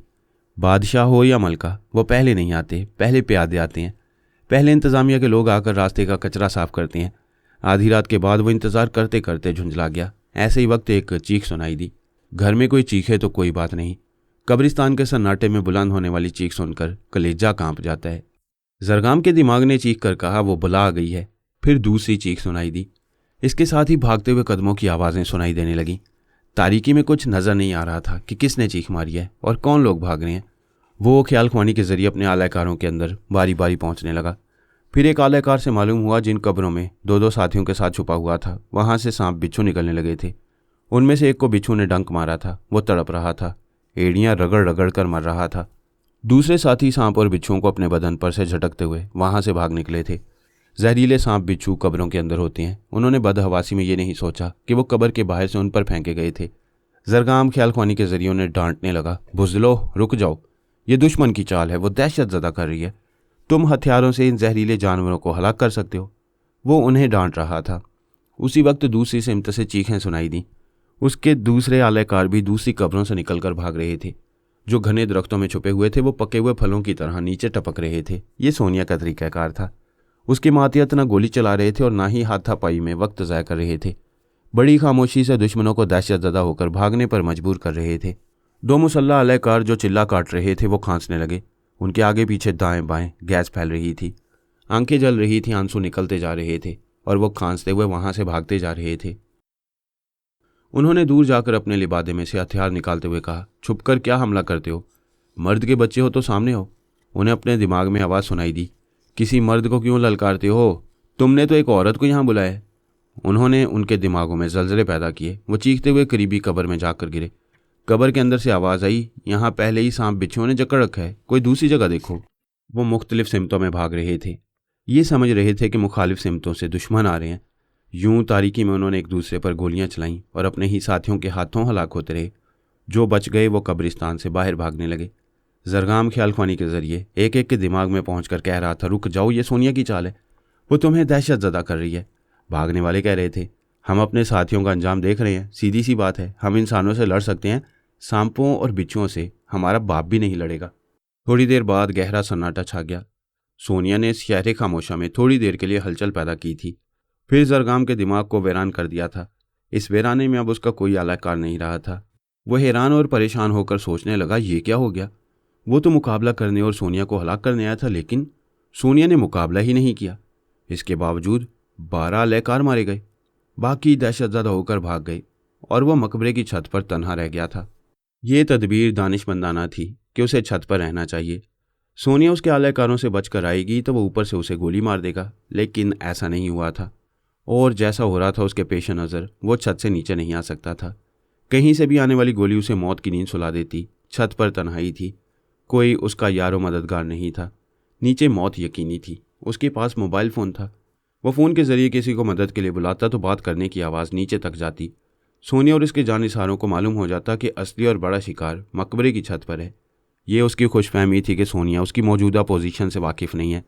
वो सोच रहा था उसकी लाइल्मी से फ़ायदा उठाएगा, सुबह तक वहाँ छुपा रहेगा, फिर दिन की रोशनी में जब वो नज़र आएगी तो छत से उतरकर किसी पनाहगाह में चला जाएगा। ऐसा सोचते हुए एक औरत के मुकाबले में बेइज्जती का एहसास हो रहा था। वो एक फातह की शान से उसे हलाक करने आया था और ख़ुद अपने बिछाए हुए जाल में फंस गया। इतना मजबूर हो गया कि छत से उतर नहीं सकता था और छत पर रहकर झुंझला रहा था कि सोनिया ने अपनी हिकमत अमली से आसमान और ज़मीन के बीच उसे अटका दिया। उसने ख्याल ख्वानी के ज़रिए मैन किलर को मुखातिब किया, उसे अपने तमाम हालात बताए, फिर कहा, मेरी समझ में नहीं आ रहा है, क्या करूं, प्लीज़ मेरी मदद करो। तुम्हें पहले ही सोनिया की तमाम हिस्ट्री बता दी गई थी और तुमने दावा किया था कि उसकी मक्कारियों को अच्छी तरह समझ गए हो। बेशक मैंने अच्छी तरह समझ कर ही उसे कब्रिस्तान जैसी जगह बुलाया था। जैसे मैंने इंतजाम किए थे उनसे सोनिया बचकर नहीं जा सकती थी। क्या मैंने जो मंसूबा बनाया था उसमें कोई खामी रह गई थी? मंसूबा ख्वाह कितना ही ठोस और जामे हो, अगर वो नाकाम होता है तो उसमें यकीनन कोई खामी रह जाती है जो हमारी तुम्हारी समझ में पहले नहीं आती। अब तुम्हारी नाकामी से ये बात समझ में आती है कि सोनिया तुम्हारी लालमी में तुम्हारे बारे में बहुत कुछ मालूम करती रही है। वो गुस्से से मुट्ठियां भींच कर बोला, मेरा अगला लम्हा उसके लिए जानलेवा साबित होगा। उसकी सारी मकारियां धरी की धरी रह जाएंगी, लेकिन मैं यहाँ से कैसे निकलूँ? बहुत खूब, तुम आइंदा हमले की बात कर रहे हो और उसने तुम्हें इस काबिल नहीं छोड़ा है कि तुम छत से नीचे उतर सको। मैंने तुम्हें इसलिए मुखातिब किया है कि मेरे लिए कुछ करो, किसी तरह मुझे यहाँ से निकालो। तुम्हारे वहाँ से निकलने की कोई सूरत नज़र नहीं आ रही है। तुम देख रहे हो तुम्हारे चारों तरफ कितनी गहरी तारीकी है। पता नहीं सोनिया के जानिसार कहाँ कहाँ छुपे होंगे। अभी तुम्हें छत पर ही रहना होगा। सुबह जब दूर तक कोई दुश्मन नज़र नहीं आएगा तो तुम वहाँ से नीचे उतर सकोगे। दिन की रोशनी में वो भी मुझे देख लेंगे। यहाँ से नीचे उतरने से पहले ही गोली मार देंगे। तुम तो बुरी तरह फंस गए हो। उसके मोबाइल फ़ोन का बजर बोलने लगा। वो नहीं चाहता था कि छत पर से आवाज़ नीचे जाए। उसने फ़ौरन इसे ऑन करके धीमी आवाज़ में पूछा, हेलो, कौन है? दूसरी तरफ से आवाज़ आई, सोनिया। उसका खून खुश्क हो गया। तुम वाकई सोनिया हो? हाँ, देख लो कि मैं तुम्हारे दूसरे मोबाइल का नंबर जानती हूँ। मैं हैरान हूँ कि कैसे जानती हो। तुमने ज़रूर मेरी ख़ास मातियत को ट्रैप किया है। तुम्हारा ये ख़ास मातियत भी इस मोबाइल का नंबर नहीं जानता है। तुमने 15 किराए के कातिलों के साथ एक खुफिया मीटिंग की थी। वो सब योगा के माहिर थे। मेरा कोई जानिसार उनके दिमागों में नहीं जा सकता था और ना ही तुम्हारी ये प्लानिंग मालूम कर सकता था। फिर तुम्हें कैसे मालूम हुआ कि मैं कब्रिस्तान में किस तरह तुम्हें ट्रैप करने वाला हूँ? मैं अपना तरीक़ाकार कभी नहीं बताती। चूंकि तुम्हारा आखिरी वक्त आ चुका है और तुम जिंदा इस छत से नीचे नहीं आ सकोगे, इसलिए बता रही हूँ। उसने सहम कर पूछा, तुम ये भी जानती हो कि मैं यहाँ छत पर हूँ? हाँ, अगर मैं कहती चढ़ जा बेटा सूली पर तो तुम कभी ना चढ़ते। तुम अपनी प्लानिंग के मुताबिक खुद ही चढ़ गए। मैं हैरान हूँ, तुम मेरी खुफिया प्लानिंग के बारे में कैसे जानती हो? तुम्हारे जैसे अय्याश दुश्मनों तक पहुँचना कुछ ज़्यादा मुश्किल नहीं होता। तुमने शीनी को ट्रैप किया, उसे अपनी मामूला बनाना चाहा। वो एक नेक, पारसा और इबादत गुजार लड़की है, इसीलिए तुम अब तक उसे हाथ लगाने में कामयाब नहीं हो सके। मैं इतना मसरूफ़ रहा था कि उसे हाथ लगाने का मौका नहीं मिला। हमने मौका नहीं दिया। वो तुम्हारी नहीं, हमारी मामूला है। तुमने शीनी को एक कमरे में बंद रखा और दूसरे कमरे में 15 किराए के कातिलों के साथ खुफिया मीटिंग में मसरूफ़ थे। मैं समझ गया, तुम्हारे टेलीपैथी जानने वाले मेरी खुफिया मीटिंग की तमाम बातें शीनी के ज़रिए सुन रहे थे। ये भी समझ में आया होगा कि अय्याशी क्या रंग लाती है। मैं सोच भी नहीं सकता था कि शीनी तुम्हारी आलाकार होगी और उसकी वजह से मेरे तमाम मंसूबे खाक में मिल जाएंगे। मंसूबे तो खाक में मिल गए, मगर तुम खाक में नहीं मिलोगे, क्योंकि खाक होने के लिए छत से उतरना होगा और मैं तुम्हें उतरने नहीं दूंगी। लोग ज़मीन पर मरते हैं या फ़िज़ाई सफ़र के दौरान में हादसे में हलाक होती हैं या फिर पानी में डूब जाते हैं। शायद वो पहला शख्स था जो अपने ही बनाए हुए मकबरे की छत पर बैठे बैठे मरने वाला था। वो बोला, मैं मरने के लिए यहाँ बैठा नहीं रहूँगा, नीचे आऊँगा। तुम्हारे मुकद्दर में ऊपर जाना लिखा है, नीचे कैसे आओगे? तुम मुझे खौफज़दा नहीं कर सकती। मैं तुम्हारे आदमियों से मुकाबला करूँगा। मुकाबला करोगे तो अपनी मौत से भी ज़्यादा नुकसान उठाओगे। मेरे आदमी तुम्हें गोली मार कर ज़ख्मी करेंगे। फिर तुम दिमागी कमज़ोरी के बायस मेरे लोगों को अपने अंदर आने से नहीं रोक सकोगे। वो तुम्हारे दिमाग पर कब्जा जमा कर फिर तुम्हें छत पर पहुंचा देंगे। उसने एक हाथ से अपना सर थाम लिया। उसने इस पहलू पर गौर नहीं किया था कि ज़ख्मी होगा तो उसका दिमाग कमज़ोर होगा और दुश्मन उसके अंदर आने लगेंगे। उसने झुंझलाकर फ़ोन बंद कर दिया। ख्याल ख्वानी के ज़रिए चीख चीख कर मैन किलर को पुकारने लगा। मैन किलर ने कहा, क्यों चीख रहे हो? मैं बड़ी देर से तुम्हारे दिमाग में हूँ। सोनिया से होने वाली तमाम गुफ्तगू सुन चुका हूँ। तुम सुनते रहे और खामोश रहे। मेरी मुदाखलत ज़रूरी नहीं थी। मैं उसकी बातों से अंदाज़ा कर रहा था कि वो ईरान में किस तरह हमारे खिलाफ कदम जमाए हुए है। तुम्हें अपनी पड़ी है, पहले मुझे यहाँ से सही सलामत निकालो। मैं वहाँ से कैसे निकालूं? तुम्हारे चारों तरफ गहरी तारीकी में कहाँ कहाँ मौत छुपी हुई है, ये तुम जानते हो ना मैं जानता हूँ। क्या मैं तारीकी दूर होने तक यानी कि सुबह होने तक यहीं बैठा रहूँ?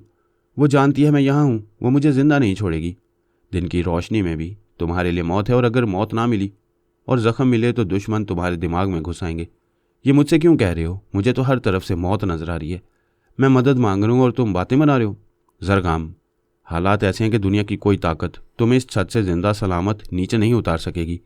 क्या कह रहे हो?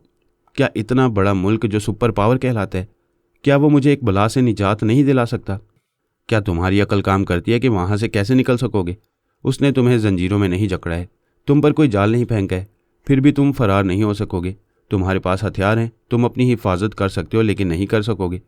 हम तुम्हें बचाना चाहेंगे तो वो तुम्हें ज़ख्मी करके तुम्हारे अंदर चले आएंगे। तो फिर बताओ कि तुम्हारे बचाव की सूरत क्या रह गई है? मेरे लिए हेलीकॉप्टर भेज दो। तुम ईरान में हो, यहाँ हमारे ऐसे ज़राए नहीं हैं। कोई भी फ़िज़ाई रास्ते से तुम्हारी मदद के लिए आएगा तो ईरानी फ़ौज उसे तबाह कर देगी। वो गुस्से से बोला, क्या मुझे यहाँ मरने के लिए छोड़ दोगे? तुम्हारे दिमाग में बचाव की कोई तदबीर आए तो हमें ज़रूर बताना, हम तुम्हारी मदद करेंगे। मैं दूसरे मामलात में मसरूफ़ हूँ, अभी जा रहा हूँ। वो चला गया। ये बेयारो मददगार रह गया। इसके पास हर तरह का असलहा था, लेकिन वो इसे इस्तेमाल नहीं कर सकता था। वो टेलीपैथी जैसा ज़बरदस्त हथियार भी किसी पर इस्तेमाल करके कोई फ़ायदा हासिल नहीं कर सकता था। उसके पास हर तरह की ताकत थी, फिर भी वो दुनिया का सबसे कमज़ोर इंसान था। सोनिया ने वहाँ के आला हुकाम से कह दिया था कि इस मकबरे के तरफ फ़ौजी जवान रहेंगे, उसे छत से उतरने नहीं देंगे। वो वहीं भूखा प्यासा रहकर ज़िंदगी के लिए तरस तरस कर मरेगा। वो गद्दार वतन था, उसे यही सज़ा दी गई। उसने नीचे उतरना चाहा तो उसे ज़ख्मी करके फिर छत पर पहुंचा दिया गया। उसे वहीं सज़ा भुगतने पर मजबूर किया गया। आखिर वो ज़िंदगी के लिए लड़ते लड़ते 5वें दिन हार गया, वहीं तड़प तड़प कर मर गया। जितने टेलीपैथी जानने वाले दुश्मन थे वो ख्याल ख्वानी के ज़रिए तमाशा देखते रहे और तस्लीम करते रहे कि एक बार मौत से निजात मिल सकती है, सोनिया से कभी निजात नहीं मिल सकती। शी तारा पेरिस पहुंच गई। उसने आज तक कभी किसी से दोस्ती नहीं निभाई थी, पोरस से भी निभा ना कर सकी। नादीदा गोलियों और फ्लाइंग कैप्सूलों के बारे में पहले उसे झूठ बोला, उसे धोखा देकर उन चीज़ों को छुपा कर रखने की कोशिश की, लेकिन पोरस से उसकी ये मक्कारी छुपी ना रही। नतीजा साफ जाहिर था, दोनों के दरमियान इख्तलाफात पैदा हो गए। पोरस ने साफ तौर से कह दिया, जब तुम पारस से वफा ना कर सकी तो मुझसे क्या करोगी? तुम्हारी फितरत में बेवफाई और खुदगर्जी है। पोरस ने उसे बताया कि उसने नादीदा बनाने वाली गोलियां और फ्लाइंग कैप्सूल जितने मुल्कों में छुपा कर रखी है, उसने उन सबको नाकारा बना दिया है।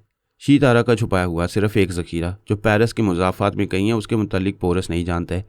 इस तरह शी तारा की अहम तरीन चीज़ें महफूज हैं। शी तारा के लिए इससे बड़ी खुशी कोई नहीं हो सकती थी कि वो नादीदा बनाने वाली गोलियां जो अब किसी के पास नहीं है, उसके पास महफूज हैं। वो पेरिस जाकर उन्हें हासिल कर सकती थी, जबकि ऐसी कोई बात नहीं थी। पोरस उससे झूठ बोल रहा था। वो चाहता था कि वो गोलियों और कैप्सूलों के लालच में उससे दूर चली जाए, किसी दूसरे मुल्क में भटकती रहे। अगर वो अमेरिका में रहती तो उसके मामलात में मुदाखलत करती रहती। वो गोलियां इस वक्त दुनिया का सबसे बड़ा सरमाया और दुश्मनों के खिलाफ सबसे बड़ा हथियार थी। इन्हें हासिल करने के लिए शी तारा को पर लग गए।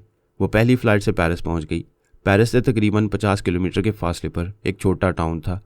वहाँ एक कॉटेज में एक अंधा शख्स अपनी बीमार बीवी के साथ रहता था। शी तारा ने इसी कॉटेज के हिस्से में वो पैकेट छुपाया था। वो इस कॉटेज में किसी इजाज़त के बगैर घुस आई। बीमार औरत सो रही थी, अंधा जाग रहा था लेकिन उसे देख नहीं सकता था। उसने आहट महसूस करते हुए पूछा, कौन है? वो उसके दिमाग में पहुंचकर उसकी सोच में बोली, कोई नहीं है, मेरा वहम है, पता नहीं क्यों मेरे कान बजते रहते हैं। वो एक छोटे से कमरे में आई। इसमें काठ कबाड़ भरा हुआ था, वहीं वो पैकेट महफूज पड़ा हुआ था। उसने इसे उठाकर खोल कर देखा। इसमें जितनी गोलियां और कैप्सूल रखे थे वो सब उसी तरह महफूज थे। वो खुशी से खिल गई। वो इसमें से एक गोली निकालकर उसे निगल कर आजमा सकती थी, लेकिन जब तक कोई उसे ना देखता तस्दीक ना होती कि वो नादीदा बन गई है। वहाँ जो शख्स मौजूद था वो अंधा था और जो देख सकती थी वो बीमार बेचारी सो रही थी। उसने कॉटेज के दूसरे कमरे में जाकर देखा, कोई छोटा सा आईना भी नहीं था। उसने एक कैप्सूल निकालकर मुंह में रखा ताकि परवाज़ करते हुए पेरिस के होटल में पहुंच जाए जहां उसका क़याम था, लेकिन वो अपनी जगह खड़ी रही, परवाज़ न कर सकी। उसका दिल डूबने लगा। वो सोचने लगी, क्या ये ज़खीरा भी नाकारा हो चुका है? लेकिन नाकारा कैसे हो सकता है? पोरस यहाँ तक पहुँच नहीं पाया था, उसने यहाँ दवा स्प्रे नहीं की होगी। उसने एक गोली लेकर मुंह में रखी, फिर इसे निकल लिया। इस वक्त वह बीमार औरत बेदार हो चुकी थी, सवालिया नज़रों से शी तारा को देख रही थी। ये बात समझ में आ गई कि वो नादीदा नहीं है, नज़र आ रही है। वो सर पकड़ कर बैठ गई। बीमार औरत ने पूछा, तुम कौन हो? वो उसे टेलीपैथी के ज़रिए असर ले आई ताकि कोई सवाल न कर सके। फिर उसने दूसरी गोली निकाल कर निकल ली। उस बीमार औरत की आंखें कह रही थी कि वो नज़र आ रही है। इस तरह उसने कई गोलियों को आजमाया। तब यही समझ में आया कि पोरस ने उसे धोखा दिया है। वो यहाँ भी आया होगा और इन्हें भी नाकारा बनाकर गया होगा। इस पैकेट में रुई की एक दबीज तह बिछी हुई थी। उसने ऊपर की तमाम गोलियां और कैप्सूल निकाले। पता चला कि इस तह के नीचे भी चंद गोलियां और कैप्सूल हैं। वो उन्हें देखकर सोचने लगी, अगर दवा स्प्रे की गई है तो क्या रुई के आर पार इन गोलियों तक पहुंची होगी। इस ख्याल के आते उसने एक गोली उठाकर निकली। दूसरे ही लम्हे में वो बीमार औरत हैरत से उछल पड़ी। जोसेफ, तुम कहाँ हो? अभी यहाँ एक औरत थी, फिर वो अचानक गायब हो गई। जोसेफ ने दूसरे कमरे से आते हुए कहा, किसकी बात कर रही हो? कौन आई थी? कौन गायब हो गई? मैं तो अंधा हूँ, क्या देख पाऊंगा? शी-तारा खुशी से नाच रही थी। जंगल में मोर नाचा किसने देखा? उसे भी कोई नहीं देख रहा था। वो कॉटेज से बाहर आई, फिर एक कैप्सूल को मुंह में रखते ही परवास करती हुई पेरिस के होटल में अपने कमरे के अंदर आ गई। वहाँ उसने अपने सामान से एक छोटी सी डिब्बियाँ निकाली। रुई की तह के नीचे जितनी गोलियाँ और कैप्सूल थे उन्हें अलग करके इस डिब्बिया में रख लिया। वो सब कारआमद थे। बाकी जितनी गोलियाँ और जितने कैप्सूल थे उन्हें कमोड में डालकर बहा दिया। फिर वो इत्मीनान से कमरे में आकर बैठ गई और एक फातेह की शान से आइंदा के मंसूबे बनाने लगी। सबसे पहले पोरस के खिलाफ सोचने लगी। सबसे ज़्यादा उसी पर गुस्सा आ रहा था। उसी ने उसके तमाम ज़ख़ीरों को बर्बाद कर दिया था। उसे गोलियों और कैप्सूलों से महरूम करके दूसरे दुश्मनों के मुकाबले में भी कमज़ोर बना दिया था। वो दुश्मनी करने वाला इस बात से बेखबर था कि मुकद्दर ने उसका साथ दिया है। वो फिर शाहजोर बन गई है। अब वो ऐसी चाल चलेगी कि उसे कमज़ोर बनाकर अपने ज़ेर असर ले आएगी। शी-तारा ने माजी में छोटी बड़ी कामयाबियां हासिल की थी, मगर नाकाम भी होती रही थी। वो पोरस को मुंह तोड़ जवाब देने के सिलसिले में नाकाम नहीं रहना चाहती थी। उसने ये तय किया कि उसके खिलाफ सोच समझकर कदम उठाएगी। उसे ये बात मालूम थी कि पोरस किसी इजाज़त के बगैर उसके दिमाग में चलाता है और वो उसे महसूस नहीं कर पाती। इससे साफ जाहिर था कि वो उसकी मामूल है। अब लाजमी था कि पहले वो पोरस का तिलिस्म तोड़ती। उसके तनवीमी अमल से जल्द निजात हासिल करना ज़रूरी था, वरना नादीदा बनाने वाली गोलियां मिलने की खुशी खाक में मिल जाती। यह अंदेशा था कि वो किसी वक्त भी उसके अंदर आ सकता है। उसने नए सिरे से जो गोलियां हासिल की हैं उनका भेद मालूम कर सकता था और अब वो किसी को अपना राजदार नहीं बनाना चाहती थी। वो कमरे में बेचैनी से टहलने लगी। पोरस से महफूज रहने की तरकीबें सोचने लगी। फिर उसे याद आया कि पेरिस में हिप्नोटिज्म का एक माहिर है जिसका ताउन हासिल करके वो पोरस से निजात हासिल कर सकती है। उसने टेलीफोन डायरेक्टरी में उसका नंबर तलाश किया, फिर उससे रब्ता किया। रब्ता होते ही उसकी आवाज़ सुनकर उसके दिमाग में पहुंच गई। उसके ख्यालात पढ़ने लगी। वो एक लालची शख्स था, ज़्यादा से ज़्यादा रकम हासिल करने के लिए किसी को भी धोखा दे सकता था।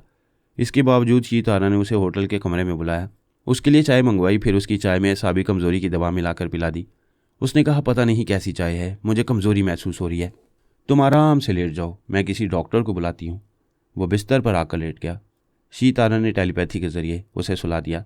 उसके दिमाग में ये बातें नक्श करने लगी कि वो उसका मामूल और ताबेदार है।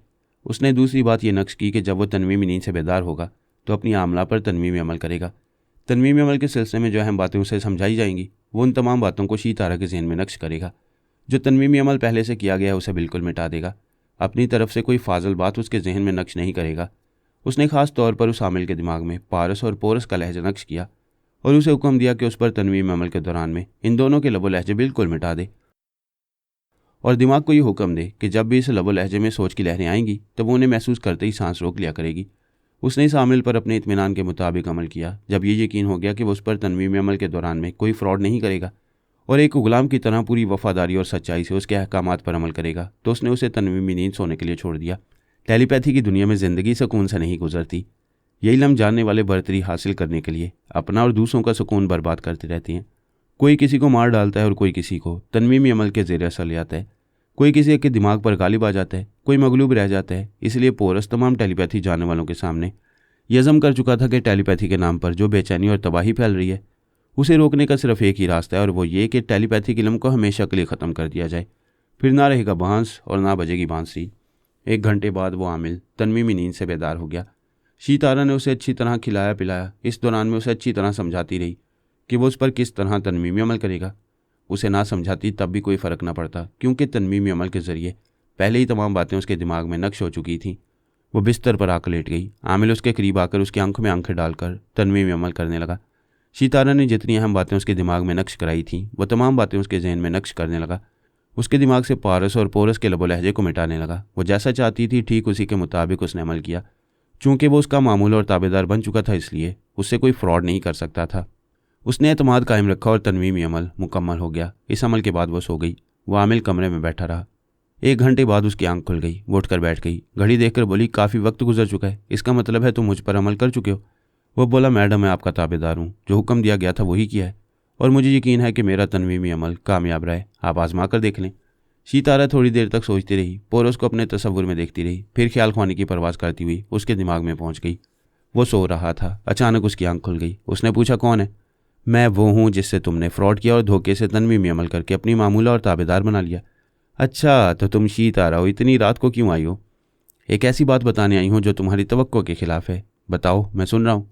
बात ऐसी है जिसे सुनने के लिए मेरे दिमाग में आना होगा, मैं इंतज़ार कर रही हूँ, चले आओ। वो दिमागी तौर पर अपनी जगह हाजिर हो गई। चंद लम्हों के बाद उसने पराई सोच की लहरों को महसूस किया। वह समझ गई कि पोरस आया है। उसने आने नहीं दिया, सांस रोक ली। थोड़ी देर बाद उसने फिर उन्हीं सोच की लहरों को महसूस किया और फिर सांस रोक ली। इसके बाद उसके अंदर जाकर बोली, मैंने तुम्हें बुलाया था, तुम नहीं आ रहे हो, क्या नाराज़ हो गए हो? क्या खूब अंदाज है, मुझे समझा रही हो कि अब तुम मेरी मामूला नहीं रही हो। तुमने तो बड़ी चालाकी दिखाई थी, मुझे दोस्त बनाकर धोखे से अपनी दासी बना लिया था। तुम मर्द कैसे दगाबाज होते हो, पहले औरत को मोहब्बत का फ़रेब देते हो, फिर इसके हुस्न शबाब का सरमाया लूट लेते हो, फिर इस पर भी तसल्ली नहीं होती तो उसे 2 कौड़ी की कनीज़ बनाकर कदमों में रखते हो। पहले तुम्हें अपने गिरबान में झांकना चाहिए। अगर तुम्हारे अंदर ज़रा सा भी सच है तो पूरी सच्चाई से बताओ कि हमारे दरमियान फ़रेब की इब्तदा किसने की? मैं तमाम गोलियों और कैप्सूलों को नाकारा बना रहा था। इन चीज़ों को किसी दोस्त या दुश्मन के पास छोड़ना नहीं चाहता था। तुमसे भी कहा था कि वो चीज़ें हम अपने पास नहीं रखेंगे, लेकिन तुम छुपा कर रखने लगी, मुझे धोखा देने लगी, मुझसे झूठ बोलने लगी। फिर जब मुझे यकीन हो गया कि तुम झूठी और दगाबाज हो, तब मैंने तुम्हें अपनी दासी बनाया था। सच तो यही है कि तुम देवी नहीं, दासी ही बनकर रहने के काबिल हो। वस्कर बोली, मैं देवी हूँ और देवी ही रहूँगी। तुम मुझे जिन गैर मामूली सलाहियतों और कुव्वतों से महरूम रखना चाहते थे, मैंने वो तमाम गैर मामूली सलाहियतें और कुव्वतें दोबारा हासिल कर ली हैं। ये तो सुना था कि बासी कड़ाही में उबाल आता है, अब देख रहा हूँ कि बासी देवी में भी उबाल आ रहा है। कीचड़ आलूद जूतों को साफ करके चमकाया जाए तो वह चमक जाते हैं, लेकिन औरत एक बार गंदगी में गिर जाए तो 1000 चमकाने के बावजूद नहीं चमकती। बकवास मत करो, तुम अभी टेलीपैथी की दुनिया में नए हो, और मैं जानती हूँ कि एक नया नाड़ी को किस तरह चुटकियों में मसल कर टेलीपैथी की दुनिया से बाहर फेंक दिया जाता है। फिलहाल मैं तुम्हें अपने दिमाग से बाहर फेंक रहा हूँ, जाओ मुझे सोने दो। उसने सांस रोक ली। वह दिमागी तौर पर होटल के कमरे में हाजिर हो गई। हिप्नोटिज्म का माहिर उसका मुंह तक रहा था। वो बोली, तुमने वाकई कामयाब अमल किया है, मैं तुमसे बहुत खुश हूँ। उसने आमिल को $25,000 देकर रुखसत कर दिया। वो बहुत खुश था। उसे यूँ लग रहा था जैसे उसे एक नई जिंदगी मिल गई है। वो सोच रही थी कि माजी में जो गलतियां कर चुकी आइंदा नहीं करेगी, खास तौर पर पारस और पोरस से बहुत मोहतात रहेगी। पिछले दिनों पारस ने भी उसे अपनी मामूला बनाया था, बड़ी राजदारी से उसके दिमाग में आता जाता रहता था। अब वो आजमाना चाहती थी कि उसने ये सिलसिला जारी रखा या ख़त्म कर चुका है। वो उसके दिमाग में आ गई। उसका दिमाग ऐसा गैर मामूली था कि कोई भी उसके अंदर चला आता था, लेकिन उसके चोर ख्यालात नहीं पढ़ सकता था। फिर पारस जब चाहता सांस रोक कर भगा देता था। उसने कहा, कुछ तो ख्याल करो, इस वक्त अमेरिका में आधी रात गुजर चुकी है, क्यों नींद हराम करने आई हो? तुमसे ज़रूरी बातें करने आई हूँ। क्या बातें करने के लिए सुबह का इंतज़ार नहीं कर सकती? मैं बहुत खुश हूँ और इस खुशी में तुम्हारी नींद हराम करना ज़रूरी समझती हूँ। तुम वैसे भी मेरे लिए हराम हो, बताओ क्या चाहती हो? मैं कभी किसी को अपने दिमाग में आने नहीं देती, मगर तुम्हें बुला रही हूँ, प्लीज़ आ जाओ। जब तुम मेरे पास हो और बातें कर रही हो तो क्या ज़रूरी है कि मैं तुम्हारे पास आऊँ? बस मैं चाहती हूँ मेरी ख्वाहिश पूरी कर दो। इतनी रात गए पराए मर्द को बुलाने की ख्वाहिश क्यों पैदा हो रही है? तुम आओगे तो जवाब मिल जाएगा। अच्छी बात है, मैं आ रहा हूँ। वह दिमागी तौर पर हाजिर हो गई। ऐसे ही वक्त पराई सोच की लहरें महसूस हुई, मगर उसने सांस रोक ली। थोड़ी देर बाद फिर वही लहरें महसूस हुईं। उसने सांस रोककर फिर उन लहरों को भगा दिया। इसके बाद पारस के दिमाग में आकर बोली, तुम मेरे दिमाग में क्यों नहीं आ रहे हो? ऐसी भी क्या नाराज़गी है? मैं तो आना चाहता हूँ, लेकिन मेरी सोच की लहरें किसी ऐसी औरत के दिमाग में नहीं जाना चाहती जो हराम हो चुकी है। बकवास मत करो, तुम अपनी ये नाकामी समझ गए हो कि आइंदा मेरे दिमाग में नहीं आ सकोगे। मैं नाकाम सही, तुम्हें कामयाबी मुबारक हो, अब जाओ पीछा छोड़ो। उसने सांस रोक ली। सितारा अपनी जगह हाजिर हो गई। उसने पोरस और पारस दोनों को आजमा लिया था। पूरी तरह इत्मीनान हो गया था कि 2 बड़े मक्कारों से पीछा छूट गया है। वो रेडियो ऑन करके म्यूज़िक के सुर ताल पर झूमने लगी। उसे इतनी खुशियाँ मिल रही थी कि वो उन्हें बर्दाश्त नहीं कर पा रही थी। वो बड़ी देर तक बाथरूम में रही, ठंडे पानी से गुसल करने को लुत्फ़ उठाती रही। फिर लिबास वगैरह तब्दील करके पेरिस की सैर के लिए निकल गई। उसी वक्त उसे मेजर टी हंटर का ख्याल आया। वो आर्मी क्लब में आ गई। वो क्लब आर्मी के आला अफसरान के लिए मखसूस था। उसे कोई अंदर दाखिल ना होने देता, लेकिन वो नादीदा बनकर चली आई। वहाँ कई हसीन औरतें थीं। कुछ आला अफसरान की बेगमात थीं और कुछ दिल बहलाने वालियाँ भी थीं। वो क्लब के वॉशरूम में जाकर नमूदार हो गई, फिर वहाँ से निकल कर क्लब की हसीन औरतों में शामिल हो गई। वहाँ अफसरान ताश खेल रहे थे। कहीं हसीन औरतों के साथ बैठे पी रहे थे और कहीं मस्ती में आकर रक्स कर रहे थे। मेजर टी हंटर एक हसीना के साथ बैठा हुआ था। शीतारा ने हसीना के पास से गुजरते हुए उसकी आवाज़ सुनी, फिर उसके दिमाग में पहुंच गई। वो कह रही थी, मेजर तुम क्यों नहीं पीते हो? वो शौकी से बोला, मैं पीकर बहकने लगूं तो क्या मुझे संभाल लोगी? मैं तो तुम्हें सारी ज़िंदगी संभालना चाहती हूँ। मैं तुमसे कितनी मोहब्बत करती हूँ ये तुम समझ सकते हो। मैं 20 बरस की और तुम 50 बरस के, लेकिन मैं तुम्हारी मर्दानगी और तुम्हारी शख्सियत से मुतासिर हूँ। हाँ, मैंने ख्याल ख्वानी के ज़रिए तुम्हारे चोर ख्यालात पढ़े हैं। तुम सच्ची हो, मुझे दिल के गहराइयों से चाहती हो, इसीलिए मैंने तुम्हें अपने करीब आने की इजाज़त दी है। वो बोली, आज सर्दी बहुत है, मेरा पीने को जी चाहता है, लेकिन साथी हो तो तन्हा पीने को जी नहीं चाहता। तो फिर मेरे बंगले में चलो, वहाँ बंद कमरे में पीऊँगा ताकि कोई दुश्मन मुझे देख ना सके। वो दोनों वहाँ से उठ गए, क्लब से बाहर आकर एक कार में बैठ गए। शीतारा नादीदा बनकर उस कार में उनके साथ सफ़र करने लगी। उसका बंगला शहर के एक महंगे इलाके में था। वहाँ गैर मुल्की सफ़ीर और आला सरकारी ओहदेदार रिहाइश पजीर थे। मेजर टी हंटर उस हसीन दोशीज़ा को अपने बंगले में ले आया। दरवाजे और खिड़कियाँ अंदर से बंद कर दी ताकि कोई तीसरा ना आए, लेकिन वो तीसरी आ चुकी थी। मेजर टी हंटर ने कैबिनेट से विस्की की बोतल निकाली। हसीना शीशे के जाम और बर्फ़ के क्यूब ले आई। फिर वो दोनों पीने के लिए बैठ गए। शीतारा ने उस दोशीज़ा के दिमाग में रहकर उसके चोर ख्यालात पड़े थे। उसके ख्यालात ने बताया कि वो वाकई मेजर टी हंटर की दीवानी है। उसके साथ कोई फ्रॉड नहीं कर रही थी, उसे अपने हाथों से पिला रही थी और बड़े वालियाना अंदाज में प्यार कर रही थी। प्यार की मस्ती कम नहीं होती। उस पर नशे की मस्ती का रंग चढ़ने लगा। वो बहकते हुए बोला, कुछ तो जलवे दिखाओ। उसने अपना एक हाथ बढ़ाया। वो ज़रा पीछे हटकर बोली, मैं बोतल नहीं हूँ कि आसानी से खुल जाऊंगी। बुड्ढे, तुझे शर्म नहीं आती? वो तो नशे में था, लेकिन शीतारा उस दोशीज़ा के बदले हुए तेवर देखकर चौंक गई। उसके चोर ख्यालात ने उसे जो कुछ बताया था वो उसके बरक्स नजर आने लगा।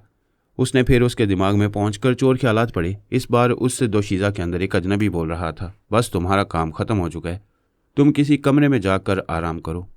शीतारा मेजर के दिमाग में आ गई। उसी वक्त वो अजनबी भी मेजर के अंदर आ गया था। उसे कह रहा था, हेलो मेजर, देखो मैं किस तरह सुरंग खोदता हुआ तुम्हारे दिमाग के अंदर आ गया हूँ। वो नशे में झूमते हुए बोला, कौन हो तुम? किसकी इजाज़त से आए हो? निकलो यहाँ से, ये तुम्हारे बाप का घर नहीं है। अब तो तुम्हारी ये खोपड़ी मेरा घर बनकर रहेगी और तुम मुझे आने जाने से नहीं रोक सकोगे। चलो उठो, बिस्तर पर लेट जाओ। उसका दिमाग अब अपने काबू में नहीं था। वो बिस्तर पर आकर लेट गया। शीतारा ये तमाशा देख रही थी। वो अजनबी उस पर तनवीमी अमल करने लगा। शीतारा पहले समझ नहीं पाई कि वो अजनबी कौन है। फिर रफ्ता रफ्ता तनवीमी अमल के दौरान में पता चला कि उसका ताल्लुक रूस से है। रूस के 6 सुराग रसानों ने अपनी अलग अलग टीमें बनाई थीं और उन सब ने बड़ी चालबाजी से अमरीकी ट्रांसफार्मर मशीन के जरिए टेलीपैथी सीखी थी। उनमें से एक रोज़ानो विस्की ईरान में सोनिया के हाथों मारा गया था। दूसरा क्रिस्टो विस्की इसराइल में कैद था। उसके दिमाग पर नताशा ने कब्जा जमा लिया था। अब यह तीसरा गुरानो जोसेफ था। ये फ्रांस आकर मेजर टी हंटर को ट्रैप कर रहा था। गुरानो जोसेफ के बड़े अज़ाइम थे। वो अपने दूसरे रूसी साथियों से मुख्तलिफ था। उसकी आदत थी कि वो खामोशी से गुमनाम रहकर बड़ी राजदारी से अपना काम करता था। उसने अच्छी तरह समझ लिया था कि अमेरिका सुपर पावर है और वह मुल्क खतरनाक टेलीपैथी जानने वालों की आमाजगा बना रहता है। वहाँ बहुत बड़ी कामयाबियाँ हासिल करना मुमकिन ना होगा। किसी ऐसे मुल्क से जद्दोजहद का आगाज़ करना चाहिए जहाँ से रफ्ता रफ्ता बड़ी कामयाबियाँ हासिल होती रहें। यही सोचकर वह एक अरसे से फ्रांस में था और बड़ी राजदारी से सुरंग बनाता हुआ मेजर टी हंटर तक पहुँच गया। अब वो बहुत बड़ी कामयाबी हासिल करने वाला था। मेजर टी हंटर के सर पर सवार रहकर पूरे फ्रांस पर हुकूमत करने वाला था। मगर अफसोस, कबाब में हड्डी आ गई थी। वो उसके तनवीमी अमल के दौरान में मेजर के अंदर घुसी हुई थी और ये मालूम कर रही थी कि गुरानो जोसेफ किस तरह उसे अपना मामूल और ताबेदार बनाकर फ्रांस की आर्मी को अपने ज़ेर असर लाना चाहता है। वो रफ्ता रफ्ता आर्मी के तमाम आला अफसरान को भी अपना ताबेदार बनाने वाला था। फिलहाल उसने मेजर टी हंटर पर तनवीमी अमल मुकम्मल किया। फिर उस दोशीज़ा से बोला, जूलिया, अब ये तनवीमी नींद सोता रहेगा, तुम बंगले में चली आओ, मैं इंतज़ार कर रहा हूँ। शीतारा के लिए बहुत बड़ी खबर थी कि गुरानो जोसेफ पेरिस में है और इसी इलाके के एक बंगले में है। इसका मतलब यह है कि वो अभी उसके पास पहुंच सकती थी। वो उस दोशीज़ा के साथ एक बंगले में पहुंच गई। वहाँ एक कद्यावर रूसी जवान नजर आया। जूलिया दौड़ती हुई आकर उससे लिपट गई। वो दोनों एक दूसरे से मोहब्बत करते थे। शीतारा ने फिलहाल उन्हें छोड़ दिया और मेजर टी हंटर के पास वापस आ गई। मेजर सो रहा था, उस पर तनवीमी अमल कामयाब नहीं हुआ था। शीतारा मुदाखलत करती रही। अब उसने दोबारा तनवीमी अमल शुरू किया। फिर उसे अपना मामूल और ताबेदार बना लिया। जो कामयाबी गुरानो जोसेफ को हासिल होने वाली थी वो शीतारा को हासिल हो गई। मेजर टी हंटर पर कब्जा जमा लेने के बाद वो गुरानो जोसेफ के पास आई। वो जूलिया के साथ खाने की मेज़ पर था। उसके साथ बैठा खा रहा था और बातें कर रहा था। अपनी कामयाबी पर खुश था। क्या आइंदा मेजर टी हंटर के जरिए पूरे फ्रांस पर हुकूमत करता रहेगा। जूलिया ने अचानक छुरी के दस्ते को मजबूती से गिरफ्त में लेकर अपनी जगह से उछलकर जोसेफ पर छलांग लगाई। दूसरे ही लम्हे में गुरानो जोसेफ के अलग से कराह निकली। छुरी उसके शाने पर आकर लगी। वो कराहते हुए बोला, जूली, ये तुमने क्या किया? शी तारा ने उसके दिमाग में पहुंचकर कहा, ये मैंने किया है। उसने हैरानी से पूछा, कौन हो तुम? मैं हूँ शी तारा, तुम्हारा शुक्रिया अदा करने आई हूँ। तुम्हारे ज़रिए मैंने मेजर टी हंटर को अपना मामूल और ताबेदार बना लिया। अब तुम भी मेरे वफादार बन जाओगे। मैं तुम्हारा गुलाम नहीं बनूंगा, तुम्हें तनवीम अमल करने नहीं दूंगा। चली जाओ मेरे दिमाग से, चली जाओ। क्यों परेशान हो रहे हो? चली जाती हूँ, अब बुलाओगे तब भी नहीं आऊँगी। वो खला में तकने लगा। जूलिया के हाथ से छुरी छूट गई थी। वो परेशान होकर कह रही थी, पता नहीं मुझे क्या हो गया था, मैंने बेख्तियार तुम पर हमला किया है। मेरे दिमाग को कुछ हो गया था जोसेफ, मुझे माफ़ कर दो। वो जूलिया की बातें नहीं सुन रहा था, खला में तक रहा था और कह रहा था, तुम मेरे अंदर हो। तुमने जूलिया के दिमाग पर कब्जा जमा कर मेरे दिमाग में आने के लिए मुझे ज़ख्मी किया है। जूलिया ने पूछा, जोसेफ तुम किससे बातें कर रहे हो? वो शी तारा है। अब वो मेरे अंदर रहेगी, मुझ पर अमल करेगी। ओ गॉड, वो औरत मुझे अपना गुलाम बना लेगी। मैं क्या करूं जूलिया? मैं किस तरह उससे पीछा छुड़ाऊं? अब तो पीछा छुड़ाने का सवाल ही पैदा नहीं होता था। एक औरत की गुलामी से बचने के लिए वो अपनी जान दे सकता था, लेकिन जान बहुत प्यारी होती है। ज़िंदगी एक बार मिलती है, वो ज़िंदगी हारना नहीं चाहता था। उसने सोचा, क्या मैं खुदकुशी कर सकता हूँ? नहीं कर सकता था।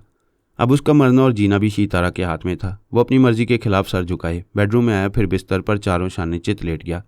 औरत कमज़ोर नहीं होती, मौका मिले तो मर्द को चारों शाने चित कर देती है।